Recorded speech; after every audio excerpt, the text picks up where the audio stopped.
Solo de gist que las esposas son las mejores. Y al instante siguiente renacista un soltero eterno e un desgraciado. Era un maltratador, pero ese caso con una cantante famosa de renombre nacional, y además le dio una hija obediente. Pero desde que ese casaron, ella fue despedida inesperadamente de la empresa, todo por tu culpa. Eres un maldito gafe. Hiciste que perdiera mi trabajo, no pudiste evitar cuidarte. El anterior dueño de este cuerpo era un verdadero canalla. En ese momento, la madre y la hija, que acababan de sufrir violencia doméstica por parte del cuerpo original, temblaban en el sofá, mientras Senjucho abrazaba a la niña. Al ver Miranda la Fijamini, instintivamente apretó a Juan contra su pecho, con los ojos llenos de lágrimas. No es que no hubiera pensado en irse con Juan, pero ella misma era huérfana, y todo el dinero de la casa estaba en manos de un demonio como tú. Al ver el miedo de ambas, suspiraste profundamente, y que estás aquí, acéptalo.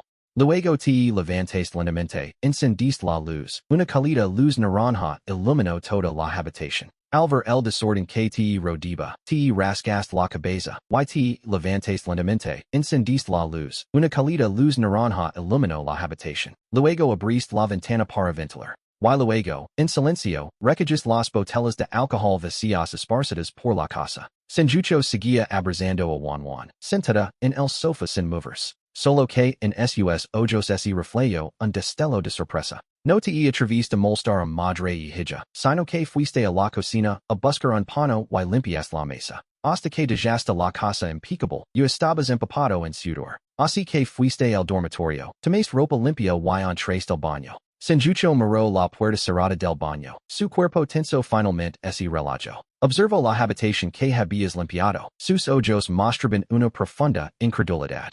¿Cómo es que este demonio de repente cambió de carácter? Mama, tengo hambre. Tranquila, Juan, espera un momento. Mama te dejará de comer. Senjucho acarició el cabello de Juan y dijo en voz baja. Solo podía esperar que te durmieras para poder cocinar para ella y su hija. En ese momento, la puerta del baño se abrió. Saliste empujando la puerta. Madre y hija, sentadas en el pequeño sofá desgastado, se encogeron hacia adentro al mismo tiempo. Negas con la cabeza, sin prestarles atención, abriste la puerta y saliste. Senjucho se quedó paralizada, con cierta desesperación en sus ojos. ¿Acaso ha salido a comprar más alcohol? ¿Todavía no ha bebido lo suficiente esta noche? Ella y Juan tendrán que ayunar otra noche. Senjucho se mordió el labio. Las lágrimas caen sin control. Mama, no lors, mama, yo no tengo hambre. Juan creyó que era por su hambre que su madre lloraba, así que extendió su manita blanca y suave. Torp, secó las mejillas de Senjucho. Senjucho se mordió el labio, y las lágrimas cayeron en más. Después de un rato, con voz temblorosa, dijo suavemente, Juan, sé buena. Mama te arregla para que duermas. Después de dormir, no tendrás hambre. Mañana temprano mama se levantará y te hará algo rico. ¿Está bien? Bien, mama no lora. Senjucho tararía suavemente una canción de cuna. Arreglando a Juan para que duerma, viéndola cerrar los ojos lentamente. Senjucho piensa en lo que ha pasado en estos 2 años desde que ese caso. With a heart overflowing with bitterness, she finally makes a decision. Tomorrow, she will leave this living hell behind. Even if she were to perish out there, it would be far better than dying under the constant torture of this demon. Suddenly, the sharp sound of the door lock echoing through the house breaks the silence. Senjucho, still lost in her dark thoughts, cannot help but tremble with fear once again. Instinctively, she covers Juan's ears while listening to the movements outside as he opens the door and looks toward the sofa. He stands there, utterly stunned. It seems the two of them have retreated to the bedroom without eating any dinner at all.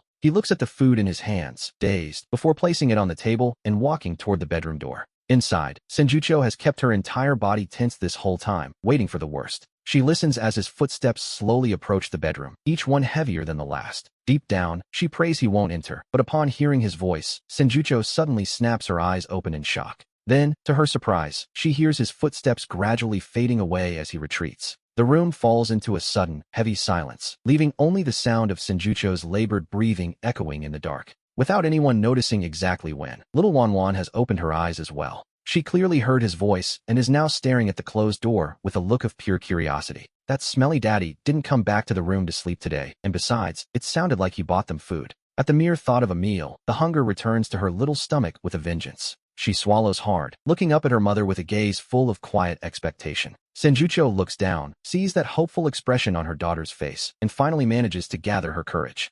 Walking silently on her tiptoes to the bedroom door, she slowly pulls it open to peer outside. Immediately, the warm, rich aroma of the food waiting on the table reaches her nose. Senjucho's eyes suddenly well up with tears as she realizes that, against all odds, he really has bought food for her and her daughter. Faced with this sudden kindness, Senjucho doesn't feel joy, but rather a deep, gnawing sense of fear. She wonders why he is doing this and what more he could possibly want to take from her. Meanwhile, little Wanwan, barefoot and eager, runs over on her tiny legs to see what is happening. She peeks through the crack in the door, her curious gaze drifting toward the outside world. Suddenly her eyes light up, and we see her mouth begin to water involuntarily at the sight of the meal. But she doesn't move on her own. Instead, she looks up and stares at her mother with wide, unblinking eyes. Senjucho takes a deep breath, forces a small smile, and gently picks Wanwan up in her arms. She whispers for her to be a good girl and suggests they eat their dinner in silence. Wanwan nods her little head obediently, understanding the gravity of the moment. Inside the other room, he can clearly hear the soft noises coming from outside, which, naturally, was to be expected.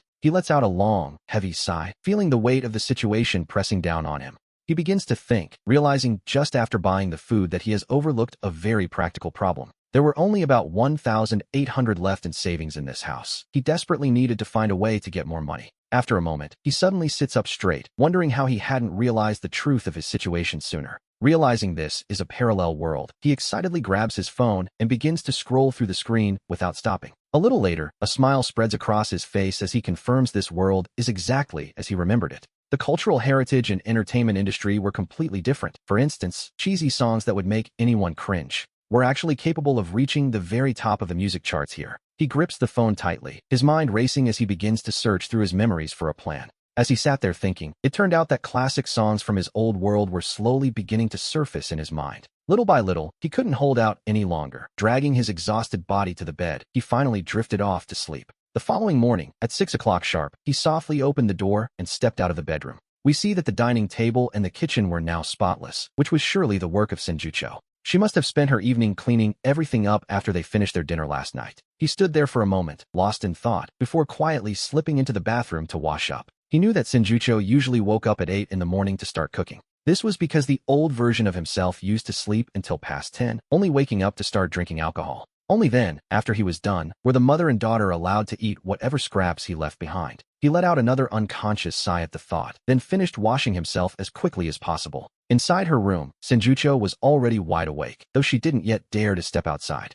The sounds of washing from the bathroom finally ceased, followed by the sound of the front door opening and closing again. Senjucho pursed her lips, her gaze fixed intently on the bedroom door. She was curious as to where he could have gone, and though she waited quite a while, the house remained silent. Senjucho glanced at her side, where little Wanwan was still fast asleep, lost in a deep slumber. After a moment's hesitation, she gathered her courage and quietly slipped out of bed. She opened the bedroom door and stepped out. The heavy stench of alcohol had faded, replaced by fresh air drifting through the window. It smelled wonderful, a sensation that felt entirely surreal to Senjucho, as it had been a very long time since she smelled anything so clean. Drawn by this fresh scent, Senjucho walked over to the window and looked out at the world outside. And there, without even realizing it, she found herself standing in complete and utter astonishment. In that quiet moment, it suddenly occurred to him that he was only 24 years old. We don't know exactly how much time passed, but soon enough, the sound of the front door echoed again. Senjucho was startled. Her entire body tensed up instinctively as she turned around with mechanical stiffness.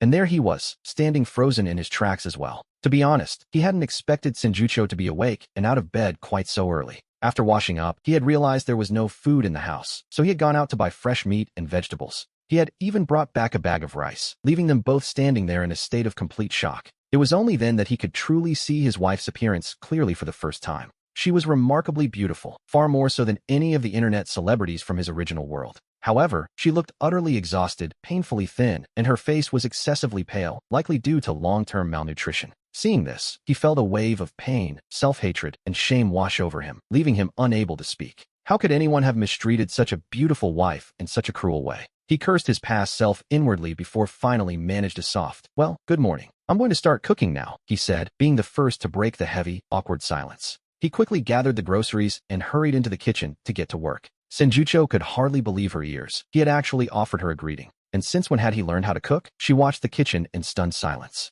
As she stared at his busy back, a massive, overwhelming sense of injustice suddenly flooded her heart. She bit her lip hard, her eyes gradually welling up with tears she couldn't suppress. She wondered what this was. Was he merely pitying her, or had his conscience finally woken up? Just then, little Bangwan woke up, unable to find her mother. She came running out of the room barefoot. She had barely stepped out when her tiny nose caught the unmistakable aroma of fresh food. She turned her head, her large eyes fixed curiously on the kitchen. From inside the kitchen, he naturally noticed the little girl watching him. He gave her a warm, open smile, hoping to bridge the distance between them. But unexpectedly, a frightened Bangwan shrank back, hiding herself behind Senjucho. With a sense of quiet resignation, he simply rubbed his nose, unsure of what to do. Before long, the meal was ready. He looked at the two of them, still standing timidly in the distance, and told them to wash up and come eat. Bangwan was already swallowing hard at the sight of the food, yet she didn't move an inch. Senjucho was also watching the scene, though her expression held a hint of genuine horror. He had started with some small expectation, but seeing their defensive posture, the hope in his heart sank to the bottom of the sea. He remained silent for a moment, then sighed and told them to go ahead and eat first. With that, he headed into the bathroom. Senjucho didn't move, simply watching as the door closed behind him. She then looked down and saw the pure longing shining in her daughter's eyes. She let out a quiet sigh of her own before telling Bangwan to go and eat. On the table sat the millet porridge he had prepared, golden and appetizing, alongside two small side dishes. There was also a small bowl of steamed egg. The moment she saw it, Bangwan's eyes lit up instantly. She asked if her father had made this just for her, as Senjucho took a seat. She looked into her daughter's expectant eyes and, finally, gave a slow nod. Bangwan's eyes grew even brighter, shimmering with a joy we rarely see in children her age. Unable to contain herself any longer, she took a large spoonful of the steamed egg and hurried it to her mouth. It was the very first time her father had cooked just for her, and to her, it was absolutely delicious. Senjucho, however, ate in silence. Her heart was a storm of conflict, and her gaze drifted involuntarily toward the side room. Inside that room, he sat at the desk, already feeling the sharp pangs of hunger. But he knew all too well that the two of them weren't ready to share a table with him just yet. He forced those thoughts aside, pulled out his phone, and opened the local social media platform. After deleting his old account, which still had a few thousand followers, he went ahead and registered a brand new one. Out of habit, he checked the platform's trending list, and a moment later, his brow furrowed in disapproval. He couldn't believe the quality. How could a song as simplistic as Last-Minute Prayer actually be trending? He had a plan, though. From the desk, he pulled out several music sheets that had been gathering dust for quite some time. They were all remnants from the time Senjucho had left them behind. He spread the sheets across the table, and soon his hand was flying across the paper with practiced ease. He began writing out a 6-line staff. In his original world, he was a composer, and now he was simply a bridge through time and space. This was no challenge for him at all. In just a brief moment, a complete musical score had taken shape. He thought of the lyrics. "I'm leaving right now, just as you reach the hotel and haven't even picked your plane tickets. I've just said goodbye to my brother, and already you're casting him aside." It wasn't right. His fingers gently brushed the strings, and the soft sound of a guitar began to drift from the room. Senjucho, who had been eating in silence, suddenly froze in complete astonishment. She found herself wondering if he actually knew how to play the guitar. How could that even be possible? That guitar belonged to her, and Senjucho knew it well. He didn't know how to play the guitar, at least, he certainly hadn't before. But now, we have to wonder what exactly was happening as the sound of the guitar filled the air. Then his voice drifted out slowly, leaving Senjucho even more stunned, her eyes wide with disbelief. Even little Bangwan, who had been eating so happily, was captivated by the song and let her spoon come to a halt. She stared toward the closed door of the side room, her large eyes fixed on the space. With her eyes blinking in curiosity, Bangwan tilted her head toward the sound. Bangwan knew this was the very first time her father had ever cooked for her. His voice was incredibly soft, even though Senjucho had never heard this song before. She could feel just how remarkable the piece truly was. It was a melody so beautiful it was difficult to even imagine, let alone that it was coming from him. By the time the next verse played, Senjucho felt utterly devastated. She felt lost once more, fearing the future and, perhaps more so, the sudden transformation of this man. She terrified herself with the thought that this might be a brief dream, and then the song stopped. Bangwan noticed right away that her mother was crying. Feeling a bit frightened, the little girl climbed up onto Senjucho's lap. She reached out with her tiny hands, trying her best to wipe away her mother's tears. She begged her mother not to cry and began to blow on her, thinking her mother's body was in pain again. Bangwan lifted her small face and, pulling at the collar of Senjucho's clothes, blew air gently down her neck. It was there, hidden away, that Senjucho's back was covered in scars. Our protagonist, naturally, had no idea what was happening between mother and daughter because of his song. In that moment, he simply opened his account and pressed the button to record a video. He didn't show his face in the recording, choosing only to reveal the area from his nose down. With the guitar held firmly in his arms, he cleared his throat to prepare. This time he was much more formal, playing and singing the entire song from start to finish. Once the song reached its end, he carefully saved the recording. After that, he trimmed away the extra time from the beginning and the end of the clip. Finally, he extracted the audio and paired it perfectly with the lyrics and the music. He then submitted the copyright application online to protect his work. With everything ready, he sat down to edit a title for his creation. For a lifetime, an original song dedicated to everyone. I hope you like it, he wrote, asking for likes and support from the viewers. The video uploaded successfully, and he let out a long, deep sigh of relief. What he had planned for so long was finally finished. Now, there was nothing left to do but wait in silence for the public's reaction. This song was a total bombshell for this era. He put the guitar in the closet and touched his stomach. He had no idea if the two of them had already finished their dinner. He was starving, and to be honest, such hunger felt like a true punishment. Rubbing his stomach, he realized he simply couldn't wait any longer. He gently pushed the door open, leaving just a small crack to peek through. He peered out cautiously, like a thief in his own home, just as he spotted Senjuchu carrying Bangwon away from the table. Her eyes were red and swollen, looking for all the world as if she had just finished a long cry. She clearly saw him too, and for a brief, tense moment, she stood there completely frozen. Then, clutching the little girl in her arms, she hurried back into the master bedroom without a word. He let out a long sigh of relief, finally opening the door and approaching the dining table. At last, it was time to eat, and seeing the food clearly left out for him brought a small spark of joy to his heart. He didn't feel quite right about the situation, but his hunger won out as he picked up the millet soup and drank it in large gulps. After clearing everything from the table and washing the dishes, he began to wander through the rooms, observing the layout of the house. It was a modest two-bedroom apartment with a single living area spanning only about 50 square meters. They had bought it together when they married, and every piece of furniture had been chosen during those early days. Now, those same belongings looked rather old and worn, showing the passage of time and neglect. He shook his head at the sight, eventually returning to the sofa and letting himself sink into the cushions. It was hard for him to imagine how Senjuchu and the girl had lived in this environment, barely leaving the house for 2 years. It must have felt like a prison, yet knowing he couldn't change everything overnight, he curled up on the small sofa to research how to run a household. He searched for how to make a child happy and how to be a good father, finding that the internet's answers were varied and often contradictory. The advice made him scratch his head in confusion, but then, the bedroom door suddenly creaked open, drawing his attention. We see a tiny head peek out, its little Wanwan, tilting her head curiously to see who was there. She watched him with those almond-shaped eyes that were the spitting image of her mother's. Those bright eyes were so full of innocence and clarity they made his heart melt, though he noticed Wanwan's face was far too thin. Just like her mother, he thought, she would undoubtedly be even more beautiful if she were just a little healthier. It was a harsh reality. Previously, this mother and daughter survived on leftovers, and the little one couldn't even manage the oldest scraps. Their father hadn't given them a cent, leaving them to endure long stretches of hunger, which, naturally, was a cruel way to live. Seeing Wanwan, he instinctively tried to smile, but before he could, she turned around, slammed the door, and ran back inside. From inside the room, the muffled sound of Senjuchu's voice could be heard as she tried to comfort the frightened girl. His smile froze on his face, and he rubbed his nose, feeling a bit like an innocent bystander caught in his own mess. Time passed in silence until noon, when he finally put down his phone and stood up from the sofa. It was time to prepare lunch, and just at that moment, the bedroom door creaked open once again. Senjuchu emerged with an expressionless face, carrying a heavy pile of laundry in her arms. She seemed to look right through him as he stood by the sofa, heading straight toward the bathroom without a word. We see her body tense up as she walks. She was clearly heading there to wash the clothes. Suddenly, he remembered that the clothes he had changed out of yesterday were still sitting in the washing machine, forgotten. Realizing this, he hurried toward the bathroom as well, hoping to catch her before she started. Senjuchu was incredibly nervous. To be honest, she hadn't expected him to still be home at this hour.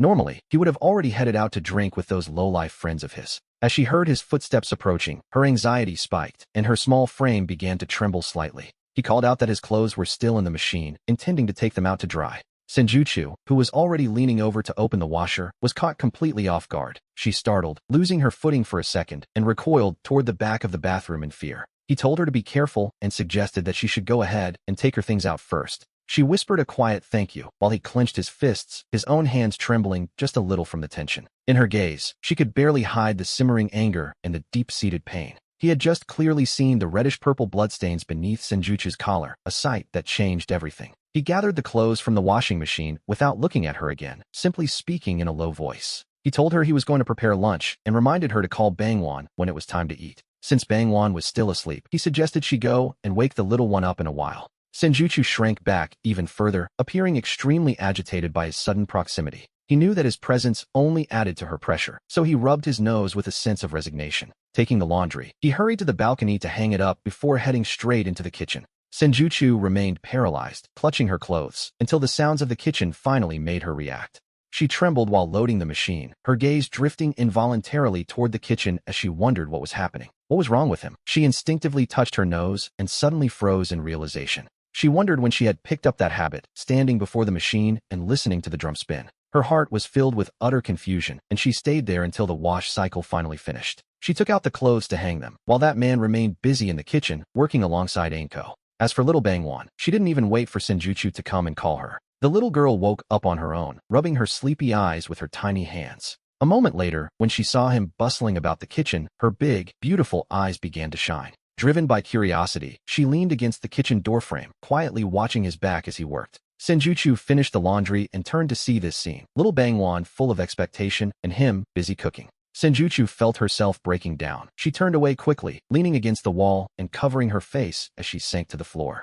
Her tears fall in silence, for this is a scene she had only ever witnessed in her dreams, a long, long time ago. Once again, we see that he does not join them at the table for the meal. After serving the food, he quickly leaves the house, perhaps sensing that his absence is the only thing that brings them peace. At the sound of the door closing, Senjutsu hurriedly wipes the tears from her face. She stands up, takes little Bangwon by the hand, and approaches the table. No one truly knows the complexity of her heart right now. To be honest, she doesn't even know what she is thinking herself. The food is just as delicious as breakfast was, and the little girl is already happily enjoying her egg custard. Suddenly, he opens the door and enters. Bangwon leans towards Senjutsu, her spoon still in her mouth, watching his every move with wide eyes. He keeps his eyes lowered, not daring to look directly at this frightened mother and daughter. He simply walks over to the sofa and sets down a bag he was carrying. Then he speaks, telling her he bought some ointment and reminding her to make sure she uses it. He mentions he also bought a toy for the girl, though he admits he isn't sure if she will actually like it. He had noticed other little girls had one, and he felt that she should have one too. Senjutsu does not respond. After a moment of heavy silence, he adds that he knows she doesn't trust him. But he insists on saying one thing. From now on, he won't drink anymore, and he will never lay a hand on them again. He tells her that she and Bangwon shouldn't have to be so afraid in their own home, especially since the child is so young. He finishes his speech all at once, feeling the weight in his chest lighten, and he doesn't wait for Senjutsu to answer. He walks silently toward the side bedroom. Senjutsu follows him with her gaze until he disappears and the door clicks shut. She is left speechless. After all, it is difficult to process such a sudden change in a man in just a single day. She still finds it impossible to let her guard down. While inside the bedroom, he feels more distressed than ever. His eyes were bloodshot. It was clear that he, too, had been crying earlier. Deep down, he wished he hadn't transmigrated or learned the truth of this place, especially after seeing every scar on Senjutsu's body. His heart tightened in his chest, feeling as though it might actually break. To be honest, he simply couldn't understand how anyone could harbor such malice toward their own loved ones. They had left some food for him, but when he stepped out of the room, he saw the gifts on the table. The bag remained unopened.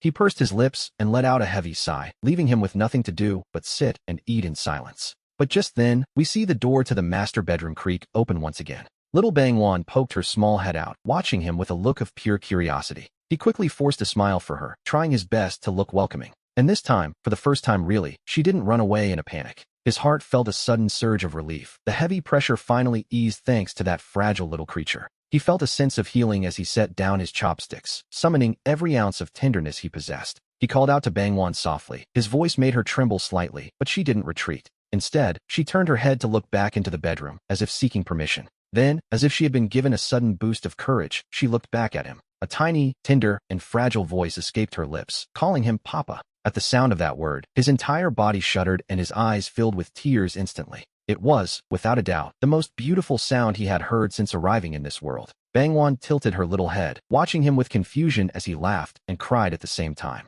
He nodded vigorously and stood up, pulling the doll out from his pocket. He held the doll up and rocked it gently back and forth right in front of her. Little Bangwon's large eyes seemed to follow the movement, wide with wonder. She looked at the doll, then glanced back into the bedroom once more, still hesitant. After a long moment, she finally began to shuffle toward him, one tiny step at a time. His heart beat like a drum, terrified that any sudden move might scare the little girl away. She reached his side, tilted her face up, took a deep breath, and suddenly flashed a happy smile. The doll was beautiful, wasn't it? Her tiny hands twitched, wanting to take it, but not quite daring to. She simply stood there, staring at him intently with those large, dark eyes. He understood her gesture instantly and slowly knelt down to be at her level. He moved with such care it was as if he weren't there at all, gently placing the toy in her hands. Bangwon finally accepted it, her small fingers barely brushing against the doll's dress. And then, her eyes curved into the shape of beautiful little crescent moons. Seeing her joy, he felt a wave of conflicting emotions wash over him. It was hard not to notice her thin face and those worn-out clothes, which were clearly far too small.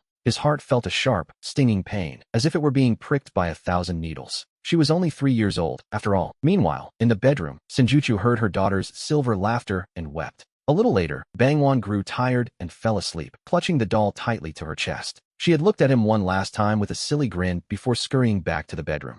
But what he didn't know was that in a single night, his song Doctor had already gone absolutely viral. By 10 o'clock that evening, his video had already climbed to the 5th spot on the trending list. At that very moment, we see a knock on the door of Lucilla, the operations director at Douyin. A technician rushed in with a tablet, drenched in sweat, and told Director Lee that they had a special situation on their hands. A single video had managed to climb all the way to the 5th spot in just 2 hours. "What's going on?" she asked, wondering if another major influencer had messed up, as they often do. But it wasn't a big star, it was a brand new account registered just that very day. And the video hadn't received a single bit of promotion, it was just a song. Upon hearing this, Lucilla's expression shifted instantly. She opened the trending list, and her surprise only grew from there. It had already jumped to 4th place, and she decided she simply had to hear what kind of song it was. After listening to it, she fell into a complete and total silence. To be honest, it was the first time she had ever heard a song quite so beautiful. She immediately opened his profile and saw the name, Buff Fan. Then, she gave Lu Yun a direct order. Promote this video immediately and ensure it hits #1 by tomorrow. Lu Yun nodded vigorously, knowing deep down that she had made the right call. After she left, Lucilla found herself listening to Buffin's song once more. She tapped her fingers lightly on the desk before picking up her phone to send him a private message. But our protagonist knew nothing of this. He simply woke up at 5, washed up, and headed out to exercise. As it turned out, his new body was in much worse shape than he had imagined. He had barely been running for a few minutes before he found himself completely out of breath. By alternating between running and walking, he managed to complete 5 kilometers in about an hour. When he arrived home at 7:30, right as he opened the door, he ran into Shin Yuchu, who had just finished washing her face. Small droplets of water were still clinging to the stray locks of hair on her forehead. She was startled to see him, and for a brief moment, he found himself completely paralyzed. Feeling a bit awkward, he asked if Bangwon was still sleeping and suggested she go check on her. He told her he would shower and then cook, asking if there was anything specific she wanted to eat. She replied that anything was fine, then quickly slipped away toward the bedroom to see the little girl. He watched the door close behind her and could only shrug his shoulders in quiet resignation. After his shower, a fierce hunger set in, and his old addiction to alcohol began to surface as well. He had no choice but to cook while drinking hot water to calm his nerves, a difficult task, to be sure. Just then, Bangwon woke up, clutching the little stuffed sheep he had given her in her arms. We see her peeking around the kitchen door frame, watching him with curious eyes. When he turned around and saw the tiny creature standing there, his heart softened instantly. He immediately broke into a smile and asked Bangwon what she would like for breakfast. He promised to make it for her, and after thinking for a long moment, Bangwon asked for steamed eggs. Knowing how much she loved them, he agreed affectionately and reached out to pat her head. But fearing he might scare her, he quietly pulled his hand back at the last second. He told himself to be patient. Slowly but surely, Bangwon was accepting him, and that filled him with hope. In such a good mood, even his cravings and hunger seemed to vanish into thin air. He set the breakfast on the table and, as usual, retreated to his small bedroom so mother and daughter could eat first. But this time, he could hear more laughter and conversation coming from the other side of the door. Lying there on the bed, he picked up his phone, which he had kept on silent. He wanted to check the video's performance, but who could have imagined he would be so shocked the moment he unlocked the screen? Good grief, just how many notifications were there? He swallowed hard and opened the main page, where he was instantly met with over 1 million followers staring back at him. It was almost blinding. With his heart racing, he opened the video to find it had already surpassed 2 million likes. There were nearly 1 million comments as well, and at this point, he simply couldn't contain his smile. It was a resounding success, and all from a single song, which, to be honest, is quite the feat. Furthermore, the comments were unanimously positive, with everyone practically begging him to release new music. We return to the present as the moment of truth arrives. It was time to check the earnings, so he opened the control panel. The figure displayed in his digital wallet caused his jaw to drop wide open. No less than 320,000. Without a single advertisement and relying only on organic traffic, he had earned 320,000 in a single day. And all of that happened while he was asleep. Finally, he was able to breathe a genuine sigh of relief. He finally had money, meaning life would no longer have to be such a desperate struggle. We must remember that, not long ago, he had barely more than 1,000 to his name in total. He used to buy vegetables with extreme caution, but now, he quickly transferred his earnings to his bank card. Once the two of them had finished eating in the other room, he stepped back out into the main area. Seeing that the food on the table was completely gone, he washed the dishes, grabbed his phone, and hurried out the door. This old neighborhood where they lived was a place he had originally bought specifically because it was cheap. He used to dream of moving them to a better house, but unfortunately, that had been impossible until now. His former self had not only squandered their savings, but had even gone so far as to sell Shun Yochu's phone. And all for the sake of buying alcohol. Upon leaving the neighborhood, he headed straight for the shopping center he remembered so well. As he stepped inside, we see him spot a large domestic brand's mobile phone store. A young shop assistant noticed him immediately. With her eyes sparkling, she approached and asked if the handsome stranger wanted to buy a phone. He nodded and scanned the display cases before pointing one out, asking her to take it out so he could take a look. She complimented his good taste, explaining it was the latest model and even featured satellite calling capabilities. When he asked if they sold SIM cards, she confirmed they did, wondering aloud if the phone was for his own personal use. He shook his head, clarifying that it wasn't for him, but rather a gift for his wife. The shop assistant was instantly stunned by his response. A look of slight disappointment crossed her face as she surely thought to herself that the good men are always already taken. Still, she didn't miss a beat, remarking that his wife was certainly a very lucky woman. She explained, however, that to register a SIM card, the person would need to come in person with their ID. To be honest, he hadn't realized that buying a simple SIM card would require a formal identification check. When she asked what he would like to do next, he simply requested that she package the phone for him. He paid and left quickly. He still had many things to buy and couldn't afford to waste any more time. Meanwhile, just after he had left the house, Shin Yuchu had set to work cleaning the entire place from top to bottom. As she sat on the sofa looking out the window, she noticed the house no longer smelled of stale alcohol. The fresh air felt incredibly pleasant to her, a small mercy she hadn't enjoyed in a long time. Watching Bongwang playing happily, Shin Yuchu couldn't help but let a faint smile slip across her face. She found herself thinking how wonderful this life could be, but a moment later, the sound of the lock turning snapped her out of her thoughts. Bongwang also jumped up quickly, clutching her stuffed animal as she hurried into Shun Yochu's protective arms. But quite unexpectedly, the sound of footsteps could be heard from outside. Mixed with a familiar voice, they looked toward the door, and in the next instant, he appeared alongside the voice of an unknown man. In their field of vision, we see them carrying a cream-colored, cloud-shaped sofa into the house. He noticed that Shun Yochu's eyes lit up instantly at the sight. With joy written all over his face, he asked her if she could serve a few glasses of warm water. He wanted the workers to rest for a bit, but Shin Yuchu, who hadn't dealt with strangers in a long time, felt a little bewildered. She agreed to serve it right away, and we see the smile on his face grow even wider. Even though he was sweating profusely, he looked remarkably clean and refreshed. Then, he and the workers brought in the new sofa and hauled out the old one. After that came the television, the refrigerator, and even some new plants. With the arrival of each new piece of furniture, the house changed suddenly, looking completely renovated. As for the old, discarded furniture, he finally managed to sell it all for 800 yuan. Shin Yuchu felt a twinge of desperation. It pained her heart to see them go, even if they were old. To her, they were still perfectly usable, and 800 seemed far too cheap a price. But what intrigued her most now was a simple question. Where had he gotten so much money? According to her calculations, the family should have been on the verge of having nothing to eat. After seeing the workers off, he returned to the living room with a large bag, observing the result of his work with satisfaction. Remarking that it finally smelled like a home, he wiped his sweat and placed the bag on the new coffee table. He then sat down heavily, sinking into the soft comfort of the new sofa. Mother and daughter remained standing in the kitchen, with little Bongwang still hugging her mother's leg. She was like a curious little baby, her eyes darting left and right at everything new. Seeing the little girl like that, his eyes narrowed into a smile, and he suddenly felt a profound sense of accomplishment. Then, from the bag, he pulled out a large pink toy and placed it on the table, keeping his gaze fixed on Bongwang. Sure enough, Bongwang's attention was caught immediately, as if by magic. He reached out and beckoned to her with a look of pure affection, telling her to come quickly and see what Papa had bought. He immediately tore open the packaging to reveal a princess dollhouse. The little house was quite a mess inside, with all the tiny pieces scattered about. He suggested that Bongwang might want to help her father decorate the little princess's home. At that, we see Bongwang's eyes light up instantly. She edged closer, bit by bit, until she was right there by his side. He smiled tenderly, picking up the little princess doll and saying in a sweet voice that she wasn't quite ready yet. He admitted that a father like him didn't know how to dress a princess, so he would have to leave it to an expert. That expert, of course, was Bongwang, and as he spoke, he held the doll out toward her. Bongwang blinked her large eyes and cautiously raised her tiny hand until she finally touched the doll in his palm. Keeping his smile steady, he placed the doll in her hand, letting his large hand gently support her much smaller one. The moment he felt her soft little hand in his lips curled upward in genuine happiness. He picked up a long pink dress, pretending to struggle with how to put it on the doll. He told her they would leave the task to her, asking Bongwang if she could show her father how it was done. Feeling the warmth of his palm, Bongwang looked at the doll and then at him with a pleading little face before suddenly giggling.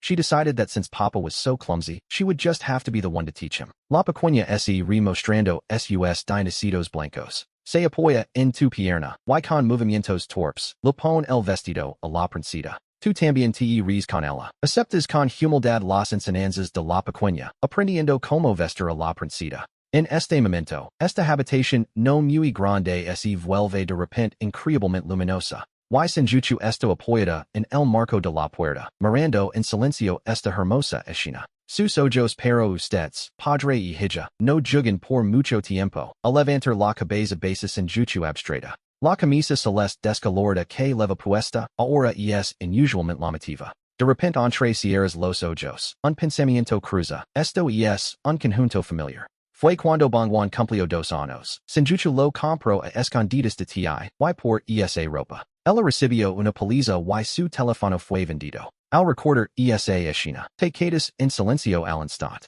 Al segundo siguiente, te pones de pie tambaleante, te tapas la boca y corres al baño a vomitar violentamente. Ahora te das cuenta de lo repugnante y furioso que puede ser cuando una persona con conciencia revisa ese comportamiento desde primera persona. Este cambio repentino asusta muchísimo a la madre y a la hija que están afuera. Senjuchu tiembla de miedo, corre rápidamente al sofá y abraza a Bangwan con fuerza. Bangwan se aprieta contra el pecho de su madre, temiendo que el papa que vomitó vuelva a ser como antes. Y salga de repente a golpearlas y regañarlas. Después de un rato, sales del baño hecho un desastre, con los ojos inyectados en sangre. Alvar la asustada senjuchu y a Bangwan, te sientes en peor, con el estómago revolviendo sin parar. Pero aún así, soportando las náuseas, dices débilmente, lo siento. He told them he had just frightened them and didn't feel well, but deep down, the thought of inhabiting this demon's body felt like thousands of ants crawling over him. Seeing that their gazes remained wary, he let out a deep sigh and silently made his way toward the kitchen.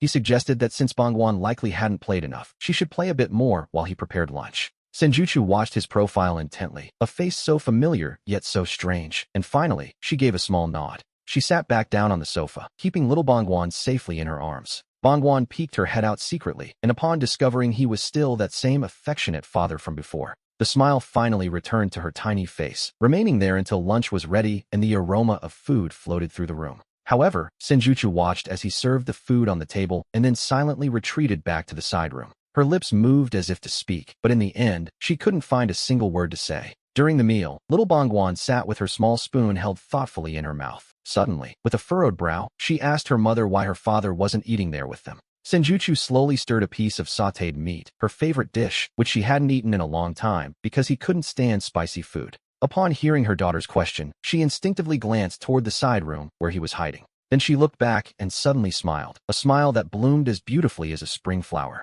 She explained to the little one that it was simply because Mommy and Daddy hadn't made up quite yet. The little girl didn't quite understand that logic, and her brow furrowed even more in confusion. Meanwhile, back in the bedroom, he sat in a daze, trying his best to console himself. He told himself those past sins weren't his fault, yet he couldn't change the fact that he was now the man who committed them. With no other choice, he pulled out his phone and began scrolling through videos to distract his mind. His video was still at the very top of the trends, and the comments were flooded with people begging him to release a new song. Just then, the rhythmic sound of dishes being washed drifted in from the kitchen. He set his phone aside and stepped out, finding that his meal was still waiting for him on the table. Senjuchu was busy at the sink, while little Bangwan played contentedly with her new toy on the sofa. When he appeared, we see that Bangwan wasn't nearly as afraid of him as she had been before. He offered a small smile, walked over, and gently stroked her little head. He then turned toward the kitchen just as Senjuchu was stepping out, and she caught him staring directly at her. She became nervous immediately, her hands helplessly twisting the hem of her clothes. Seeing her so submissive and dejected, he couldn't help but frown and sigh inwardly at her gentle, introverted nature.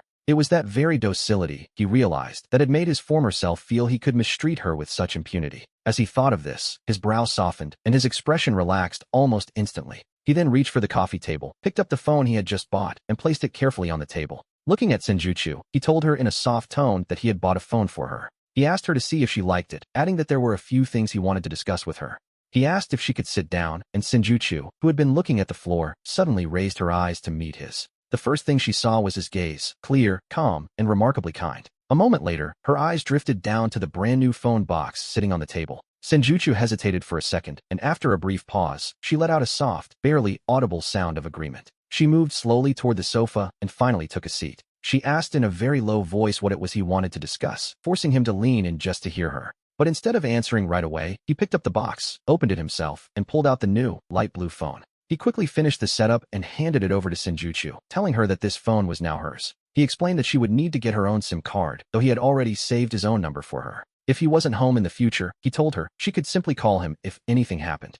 As he said this, he pulled a thick wad of bills from his pocket and placed it before her, explaining it was cash he'd just withdrawn. He suggested that if she had nothing to do that afternoon, she should take the little girl out for a walk. It wasn't good to stay cooped up inside all the time, he noted, encouraging her to buy whatever she wanted, especially clothes. He pointed out that the clothes they were both wearing had clearly become too small for them. He also advised her to open a bank account, as carrying around that much cash simply wasn't safe. He kept talking without pause, letting out everything on his mind in one long, continuous stream. However, Shinjuku only raised her head, her silence speaking louder than any words could. As she stared at him and listened to his rambling, we see her eyes slowly begin to redden with emotion. Seeing that she wasn't taking the phone, he could only rub his nose helplessly and ask if she didn't like it. He admitted he thought the color was nice, and it was the newest model, which is why he'd chosen it. If she didn't care for it, he added, she was perfectly free to go and buy another one she preferred. But Shinjuku looked at him deeply and whispered that no, she actually liked it quite a bit. She thanked him, her voice remaining very low, caught with a lump in her throat and a slight tremble.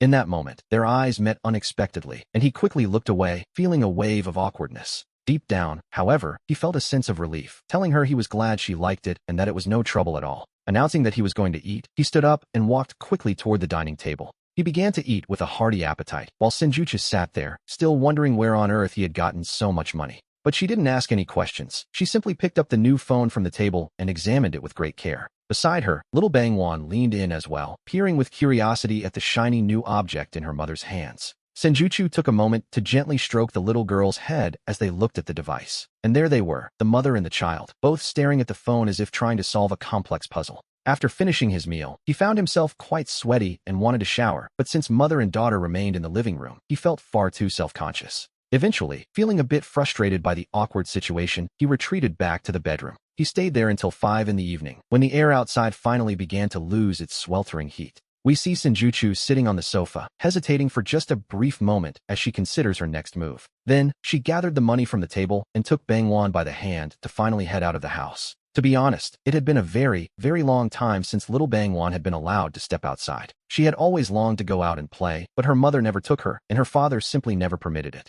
So, as you can imagine, she was exceptionally happy to finally be stepping out into the world this time. The little one clutched a toy sheep in one hand, while holding tightly to her mother with the other. She skipped and hopped along the path, her wide, round eyes taking in everything with pure, unfiltered wonder. While everything seemed like a grand adventure to the child, Shinjuku felt a bit self-conscious and out of place. Her pace quickened almost unconsciously. The sight of so many people passing by filled her with a strange sense of insecurity. She was acutely aware that the clothes she and Bangwan were wearing didn't fit right, and that realization weighed heavily on her. She couldn't help but feel that the gazes of strangers were resting on them for just a few seconds too long. Fortunately, the shopping mall wasn't very far away from where they lived. She vaguely remembered that it was only a couple of streets away, provided she hadn't lost her sense of direction. The shopping mall had changed quite a bit since she last remembered it, even though only 2 years had passed. It seemed as though the entire place had been redecorated with a much more elegant touch. As soon as they stepped inside, she spotted a mobile phone shop with a counter specifically for setting up SIM cards. Shinjuku hesitated for just a brief moment, but then she took the little girl's hand and walked in. There were quite a few people in the shop, and we see that the employees were all kept very busy. Shinjuku, who hadn't spoken to anyone in a very long time, stood in the middle of the room, feeling rather lost. Fortunately, an employee noticed her and approached, stopping first to gently pat little Bangwan on the head. Then, with a warm smile, she asked if such a beautiful little girl was there because her mother wanted to buy a phone. Hearing someone praise Bangwan caused Shinjuku's face to light up with a genuine smile of her own. She asked if it was possible to get a SIM card made right then and there.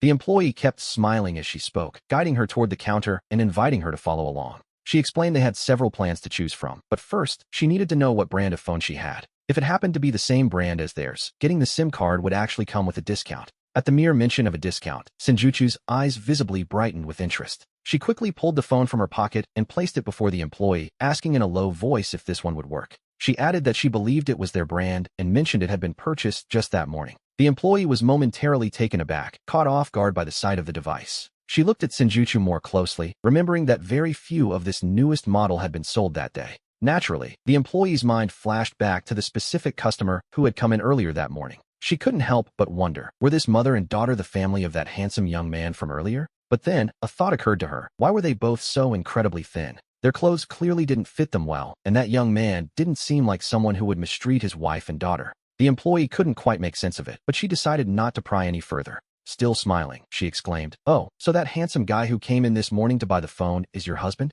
How lucky you are. Truly, how very lucky," she added with genuine excitement. She then suggested a plan where recharging 100 would net another 100 plus 600 minutes of free calls. She continued to serve them with great enthusiasm, though by now, the center of attention had shifted entirely to Senjutsu. Senjutsu, feeling a bit dazed by everything being said to her, paid the fee and finally secured the SIM card. As she stepped out of the shop, her mind was still echoing with the employee's warm words about him being a good man. Deep down, Senjutsu wanted to ask her, if he's such a good man, why don't you take him home yourself? After getting the SIM, Senjutsu also opened a bank account and deposited all her cash. After the card fee, she had 4,900 left. With the phone and bank card in hand, she left the bank and looked up at the tall buildings, suddenly feeling as though she had returned to life. She realized she could finally leave with her daughter, find a job to support them, and perhaps even pursue her dreams again. This sudden sense of freedom left Senjutsu lost in thought for a long while, until a small voice chirped, "Mama, can Bangwon have ice cream?" She turned instantly to see Bangwon still clutching her hand, eyes fixed on the nearby ice cream parlor, nearly drooling. Senjutsu gave a radiant smile and agreed, though she warned that having more than one might make her little tummy ache. Meanwhile, back at home, you were finishing a bath, completely unaware that Senjutsu might not actually be coming back. You began preparing dinner, usually 2 meats and 2 vegetables, but decided on noodle soup tonight since you weren't sure when they'd return. You set the table and prepped the noodles, then collapsed onto the sofa to read a parenting guide on what to do if a child won't eat. The book suggested a scolding, but you quickly dismissed that. Bangwon was far too well-behaved and adorable for such a thing. We see you waiting, perhaps a bit tired of everything, as you consider your next move in this complicated situation. But just as you were about to head to the door, it opened, leaving you completely paralyzed where you stood. In that moment, Senjutsu walked in humming an unfamiliar tune with a light step, the curve of her lips showing she was in a wonderful mood. She carried several bags, while Bangwon clutched her clothes with one hand and held her sheep doll in the other. But what truly stunned you was their appearance. Both had changed into new clothes that fit them perfectly, and their large, lively eyes widened in surprise for a moment when they saw you.